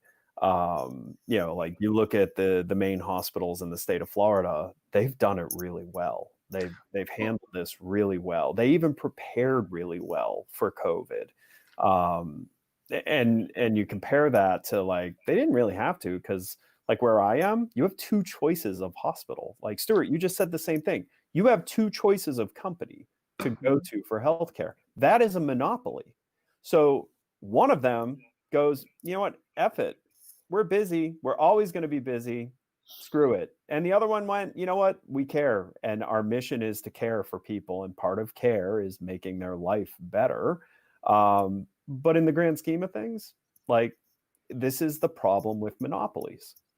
Well, okay, I don't. And maybe I should ask this question before I make the statement. But do you feel that Disney World in Orlando would have done as good of a job with how you had as an experience, or SeaWorld or Universal, any of them, if they were the only park compared to being in comparison to a park right down the road? Or do you feel that they just rose to the challenge and said, "This is the best way for us to do business"? I mean, which way do you think? I mean, do you Oh feel no, that it's I think it's actually it's C, which is we don't want to be shut down. We need some level of open. We have to figure this out so that there is no media coming after us saying we caused an outbreak.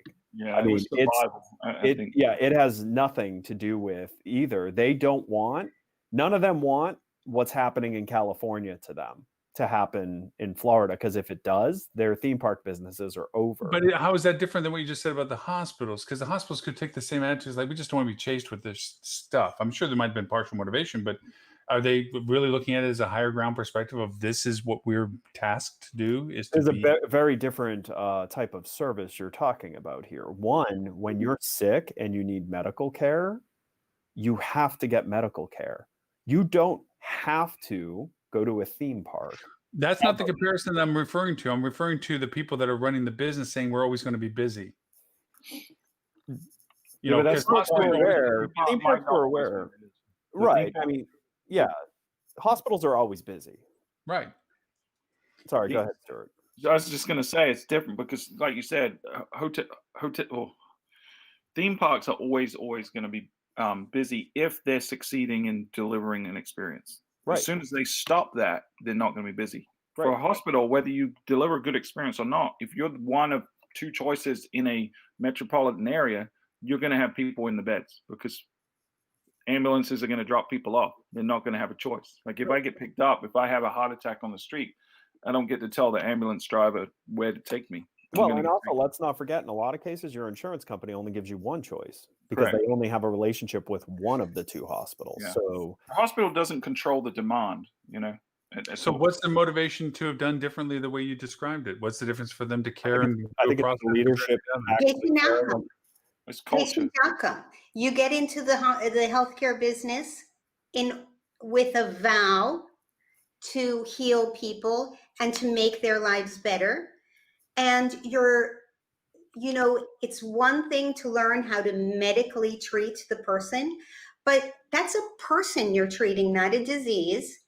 And the way their health outcome, it definitely makes an impact if they are treated with humanity and respect, if they feel cared for, and if they trust you, then they're going to be more likely to be compliant with your recommendations and actually follow through. And people who know that they're getting a terrible experience are going to avoid going for care when they need it and are going to blow off going for follow-up visits and blow off the advice and treatment that they should be getting. I mean, that communication between healthcare, communication is the key to any great relationship in the hospitality business and so also in the healthcare business. And their communication skills before, during, and after the visit are a mess. Yep. You can't even get a doctor to look at you sometimes. Now, the free market is starting to make some inroads against these giant hospital systems with the, just explosion of urgent care facilities. True. And a lot of them are incredibly customer focused. I'm not going to lie to you, like 9 times out of 10, I prefer going to one of the urgent care companies near my house than I do going to my own doctor. And a lot of it has to do with convenience, how speedy they are, how no nonsense it is. Heck, they even have testing facilities on site. It's just a better consumer experience. So I think there are things coming, but when we're talking about traditional, bed hospitals, there's a problem in most of the United States where they're all monopolies, and it's part of the insurance industry monopoly. And you can go, but like healthcare in general is problematic, and a lot of it has to do with the money involved in it. Like, and that's it. Yeah, and I think there'll be disruptions. So like you look at things like Blue Cross Blue Shield owns, I forget whether it's Doctors Care or Urgent Care, right? Owns one of those urgent care chains because they're trying to make things more Crap. efficient. One of them, I think Aetna or one of them just bought CVS. Right. Right. You've also got like the influx of telehealth now, right? With the pandemic, it's been an accelerator of virtual doctor's visits. So we just had with a family member an oncology visit this past week, and it was virtual. Like they'd had the biopsy done separated, and then the follow-ups, which would usually be just a whole hassle going in, it was a virtual one. And I think we're going to see that, which will have more choice. I will say this. The two hospitals, actually three hospitals in the Myrtle Beach area. One was not offering you to submit an application for a vaccine. So the two that were, one of them is an established hospital that's been here a while. They're the ones that did a terrible job. The other one is a newer hospital system that's recently come to the area, has acquired a hospital, and is building a lot more facilities, a lot more medical, tangential medical facilities as well, beyond just the hospital. So there is definitely a business incentive for them to do a better job and have a better image in the community. But I do think at the end of the day, it comes down to leadership in management. And just like in the hotel space, we have hotels that are run by real estate investors, and we have hotels run by hospitality people. And you can tell very quickly. You can even tell by the GM, right? Is the GM up and around and walking around the property and engaging with guests, or are they behind a spreadsheet? That's a very telling indication of what type of property it is. And I think these hospitals probably fall into the same trap.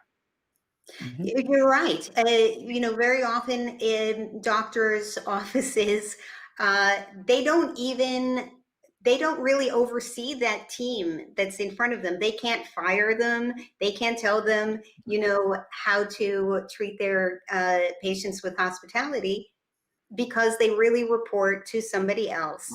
And there's another reason why that system has to change, because the doctors are miserable, and the reception staff is miserable, and the patients are miserable. Yep.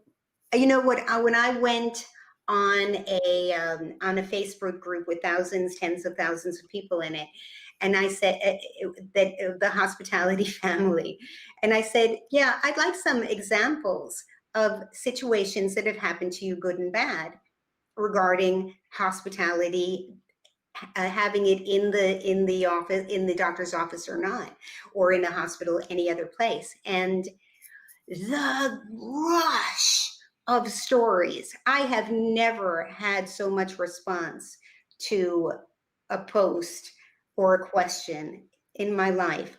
And the emotion and the passion and the tears.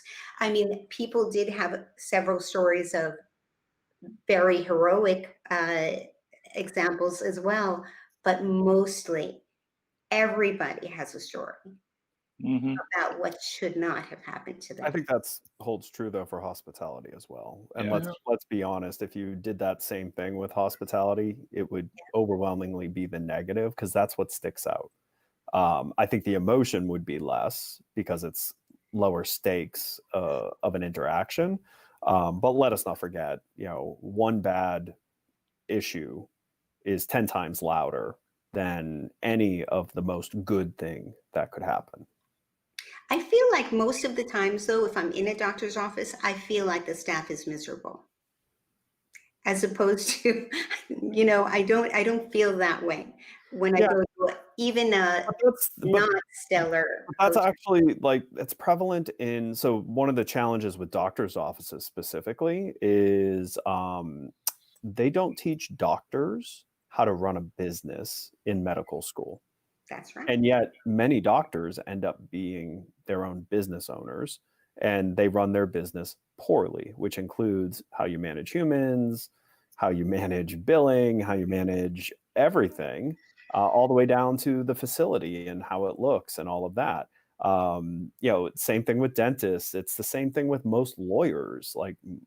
They don't teach them how to be their own business owner. They don't teach them the importance of customer service. And let's face it, a lot of them, like bedside manner, was the level of education they got, and that's it. There was no other thoughtfulness and following up and all of that stuff. So part of that is also the education system failing, the many that they're pumping out by not giving them an entrepreneurial course and how to run a better We business. need to add digital marketing to the curriculum in medical. Oh my God, seriously. So But I also say this is my problem with most of the education system, like engineers. How on earth, especially in super huge universities, how do you not force your engineering students to take focuses in other industries so, they're actually a useful engineer coming out of school? Just because you teach someone how to be a certain type of engineer without any knowledge of what you would apply that to, it takes them years to get to being a truly useful engineer. Mhm. All righty. Do we want to get back actually, to hospitality? We have a pause. About data. I have to run. So Hi, you Ed. all have a fantastic weekend. Thank you, Ed. Thanks. You too. Bye. And I'm dying to ask Yeah. Melissa something, and that is, you have been the keeper of this data since its inception, and you have been the adapter of the data since its inception and its interpretation since its inception. If you were running a hotel or group of hotels, and I know you're responsible for many of them, what would be your own self-advice right now? It's January 22nd. You know what you know. You've seen what you've seen. What do you want to do? What would you want to do? now I would be hunting everybody within a 1 hour radius of my hotel, like my life depended on it. Okay. I think it's great advice. And we're probably looking to expand that to 2 and 3 hours over the next couple of months. But yeah. I definitely agree with it, and I would actually add a bit of a humanistic touch to it, based a lot on what Adele says, and I know what she represents in that sense from my perspective, and that is, I'd also have a reaching hand out to everybody in my community as to how we can do that together. What restaurants around us can we collaborate with? What events? What activities? What venues? Whatever it is that's available based on the constructs of your market.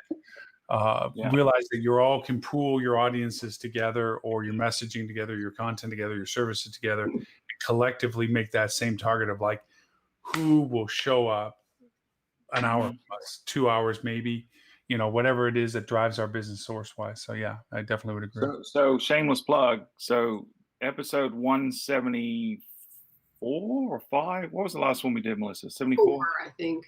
Yeah.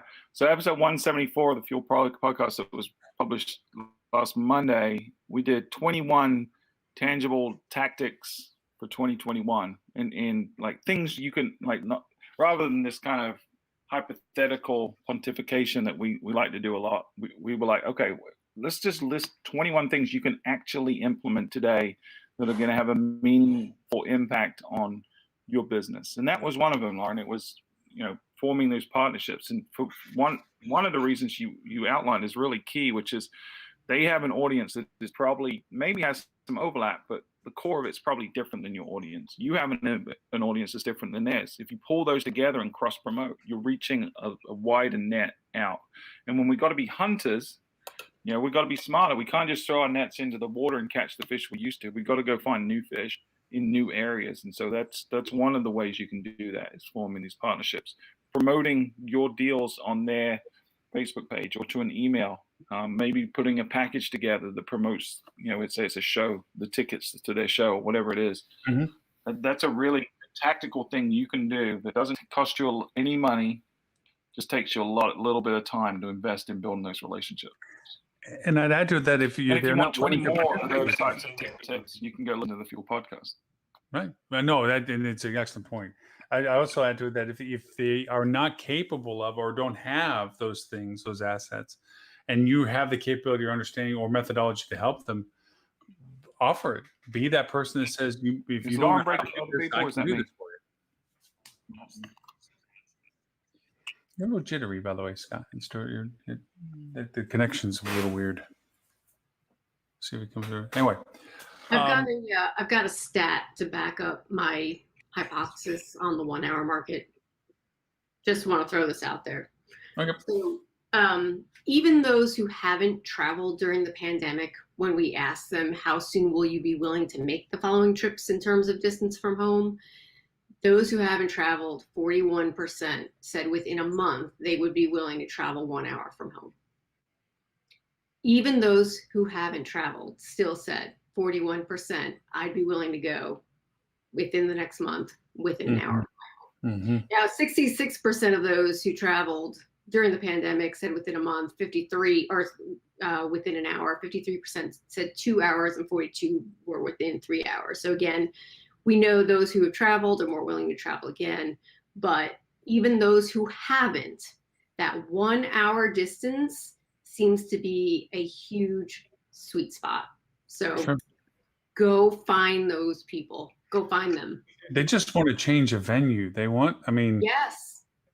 I think of it for me, always in personalization is like, okay, so I've been getting, I go pick up groceries and pop the trunk, they throw it in the back thing.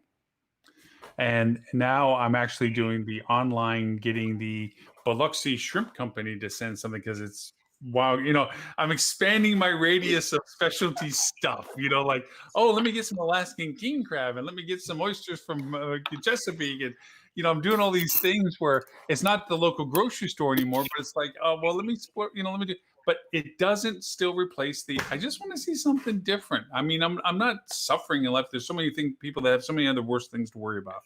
By all means, from those that have the propensity to be able to take advantage of getting away for someplace, an hour distance is a safe leap of faith to say, let me just get somewhere else.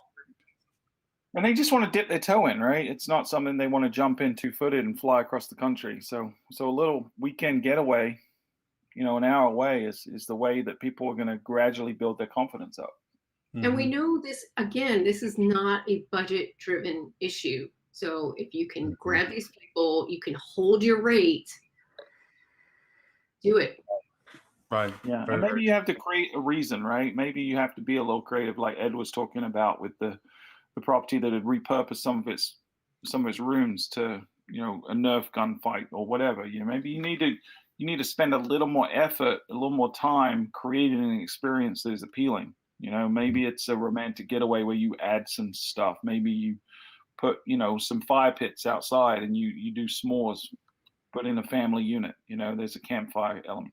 There's reasons you can attract people, but we're all in the destination marketing game now, right? It's not just a hotel and a getaway, but why are people coming there? What are the reasons they want to visit? And you've got to sometimes create those or find people that have created it and partnered with them. And stop having such limited experiences in terms of breakfast and other things. Just find a different way to do it that's as good or better. It's not a buffet. Yeah.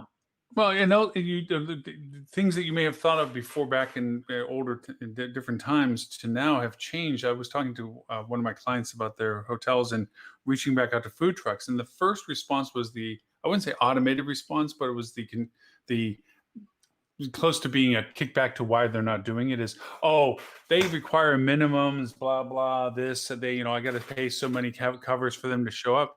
I said, when was the last time you asked them that? Because I bet they don't like the their truck parked in front of their house, not doing business right now. Maybe they might be a little bit more tolerant of just showing up, hoping what they can sell versus being told, when they could call the shot and say, I need 300 covers before I show up. Maybe they'd be a little bit more willing just to show up because they might be able to sell something. Yeah, the rules have changed, man. Your assumptions no longer are valid. If you're trying to find reasons not to do something, you're asking why, you need to flip that and say, why not? Let's go explore this. Pretend like this is a new era and a new planet with a new property. Just because something didn't work in the past doesn't mean it won't now. So go try it. I want to throw one little quirky thing that was from last week that we didn't talk about that I did talk on the podcast. I thought was a pretty cool article. And this was virtual tours, not VR tours. Don't think I'm going off the deep end on this one, Stuart.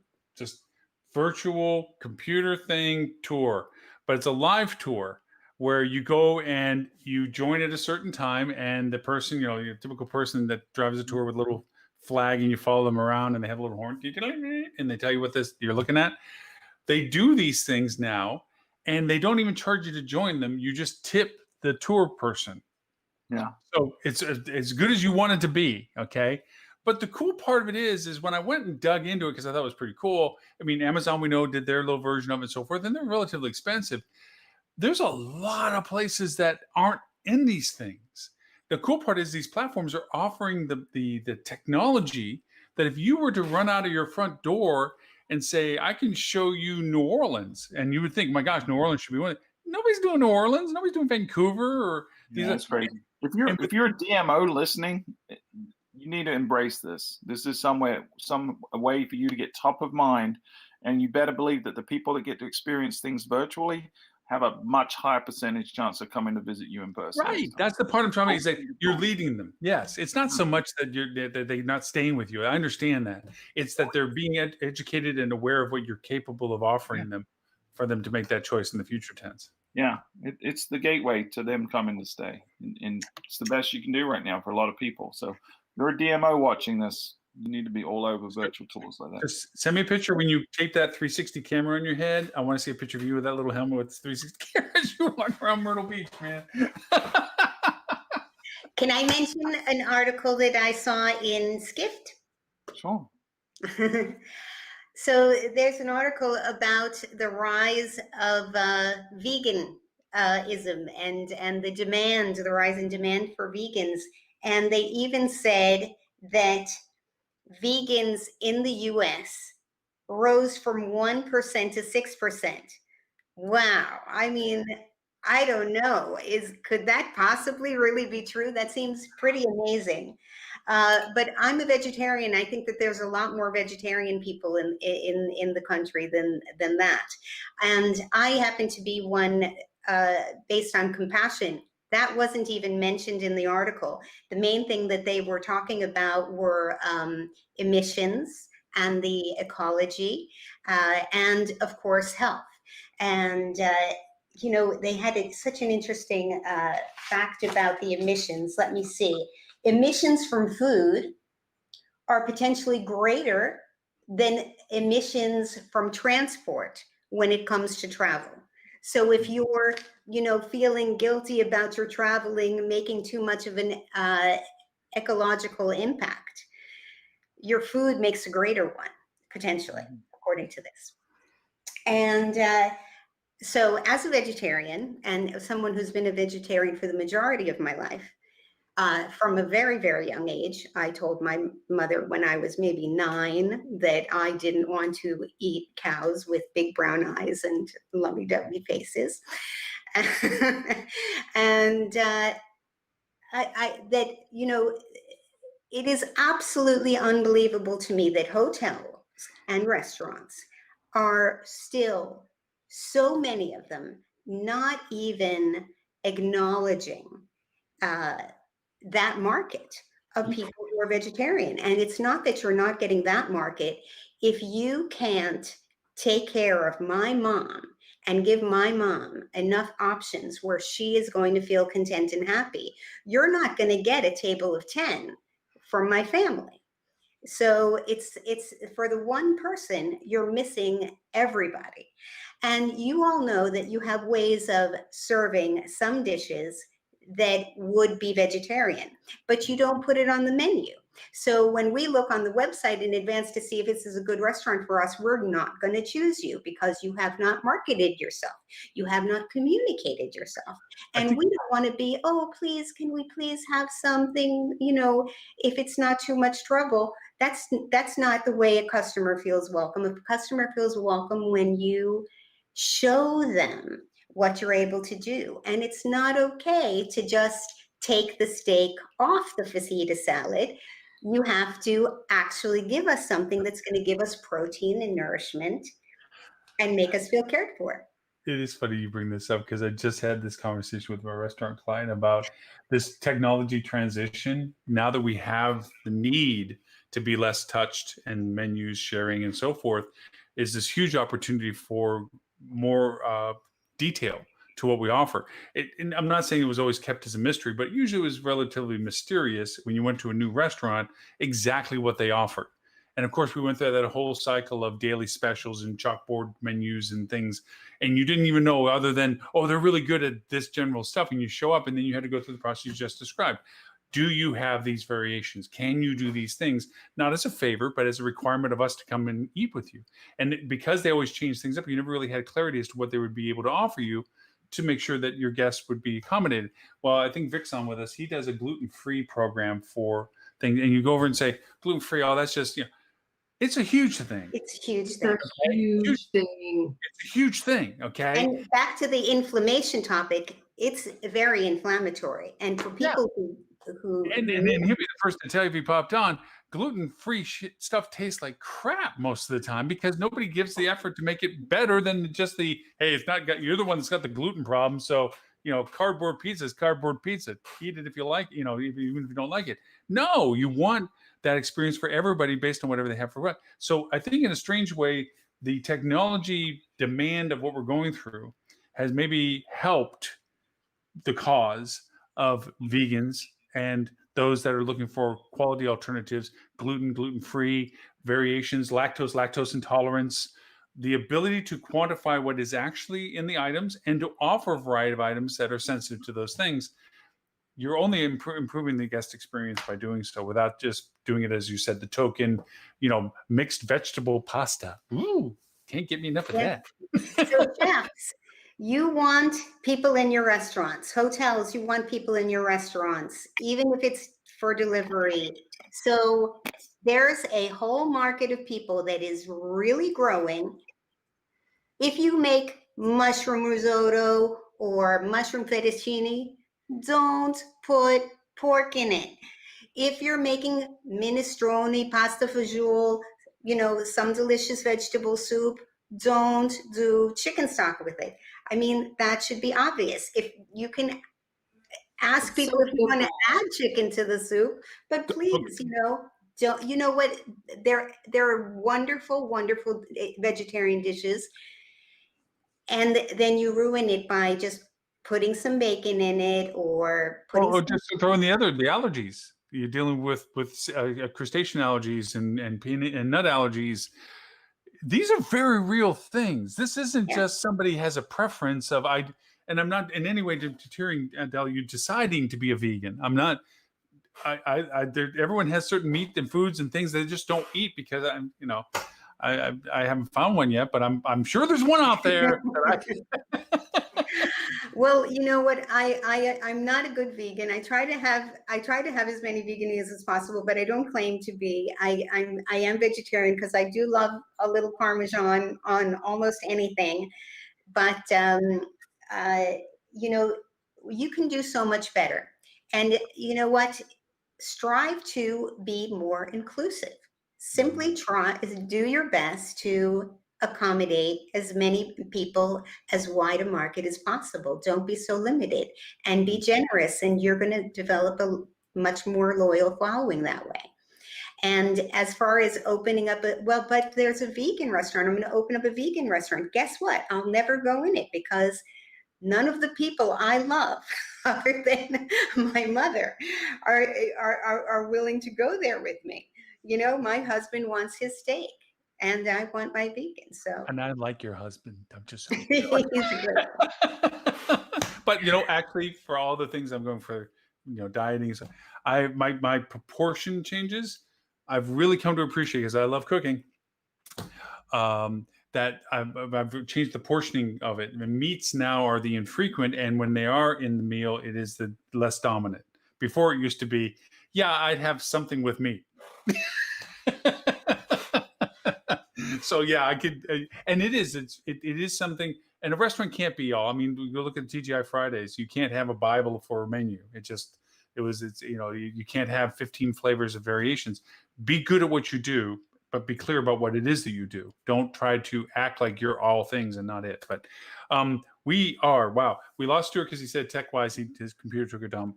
So we lost Stuart. So you, Melissa, again, and justifiably so, you are the sole representation of the quality of fuel. So no really lost that Stuart had to bow out because really he was just, visual candy.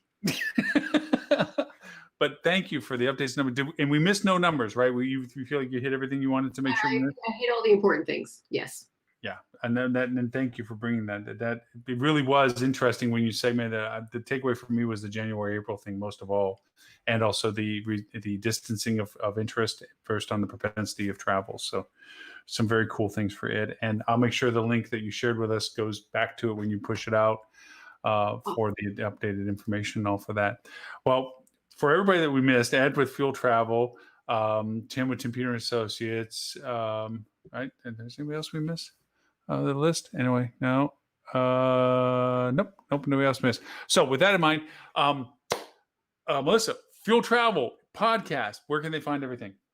All things are at fueltravel.com. You can find out, you can get all the podcast stuff. You can learn about our booking engine, our CRM system, all the things. And if you would like to connect with me, I'm on LinkedIn and would be happy to connect with anybody there. Awesome. Adele, if people want to find you and what it is you do and your podcast. Thank you. Come to aspirereputationmarketing.com and you will find a link to my podcasts and blogs, and please link in with me. I'd love to link in with you. And if you need any assistance on guest satisfaction, patient satisfaction, anything, I look forward to chatting with you. I have to say, in contrast to podcasts, Fuel Travel, you write down information as you see it, or you make highlights because you make such succinct action points. Adele, when I listen to your podcast, it's about making me think about things I hadn't thought about and the value of them. It's interesting. You think we were in kind of the same space of things, but we approach it from completely. Stuart's back. Anyway, never mind. But we approach it from completely different perspectives. We are in the same space, but the different concepts and the different priorities are definitely. Stuart, I'm sorry. Now that you're back, if you want to know about all the super cool stuff that you're at and all the cool things you are and how special you are and stuff, where can they find you? They can go to LinkedIn and search for Melissa Kavanaugh. You're technology challenged today, huh? No, my computer just, I don't know. It does this sometimes. I wasn't plugged in and it just started, the fan just kicked on and it decided to overheat and reboot itself. But anyway, yeah, fueltravel.com is the mothership. Go check out the podcast there. Hopefully you'll find some stuff that'll help you navigate this crazy recovery period. We're actually doing an episode recording this afternoon on the data. We'll go into it in a little more depth and maybe a few tangents like we did today, but yeah. Nice. I will be poaching some of your 21 items of 2021. I'm speaking to the HSMI chapter in BC, and I structured the statement of what to do without money and with whatever little money, no matter the circumstance you're starting. How do you start rebuilding and constructing where you're at, and how you figure it out and go forward? So I will probably poach your best items out of the 21. Of course, I'll give full credit to Melissa for all of that, so there's no worry about that. Very little to do with that one, so that hurts me at all. Melissa, I've not taught you anything. Take all the credit that's given. All the credit. No, but you already have a fan base in Vancouver already, because God knows how many times I've referred to you, to Ed, to Tim, and Adele, Dean. It's like they seem like they already know you because they already asked questions with names attached. So what do you think, Stuart, of, or what do you think of Adele? So they already know well enough. So I'm sure you'll be part of the list of people that they asked to speak to. Yeah, we look at the stats on the podcast. We got a number of folks from up in the area that listen to the show. So yeah, strange, and I mean this in the strange good way. You have a lot of Travel Click fans. Just saying, there's because the Travel Click office up in Vancouver, they really refer to your podcast a lot. Really? You know what? It's weird. It's helped us with our relationship with other agencies. Like when we talk to folks, like Milestone, like G-Commerce, people that maybe at one point would have been considered competitors, it's really bridged us together in a way that I didn't anticipate it doing, because we end up kind of sharing, collaborating ideas. They hear what we're saying and they end up, kind of syncing with us and us with them. So it's been really cool. I think it's been a positive for not just us, but for the industry beyond what we imagined it to be in its inception. So it's been a blessing in a lot of ways. Yeah, I think a lot of what you guys have done over the time period of people, you figure TravelClick and how huge they are and so forth, Amadeus, and but the concept that you wouldn't think a big organization like that would make changes, but I can honestly say I have a very deep respect for Anthony, his team up there, and so forth. And TravelClick, they really do make a difference. They came into the market and shared a lot of data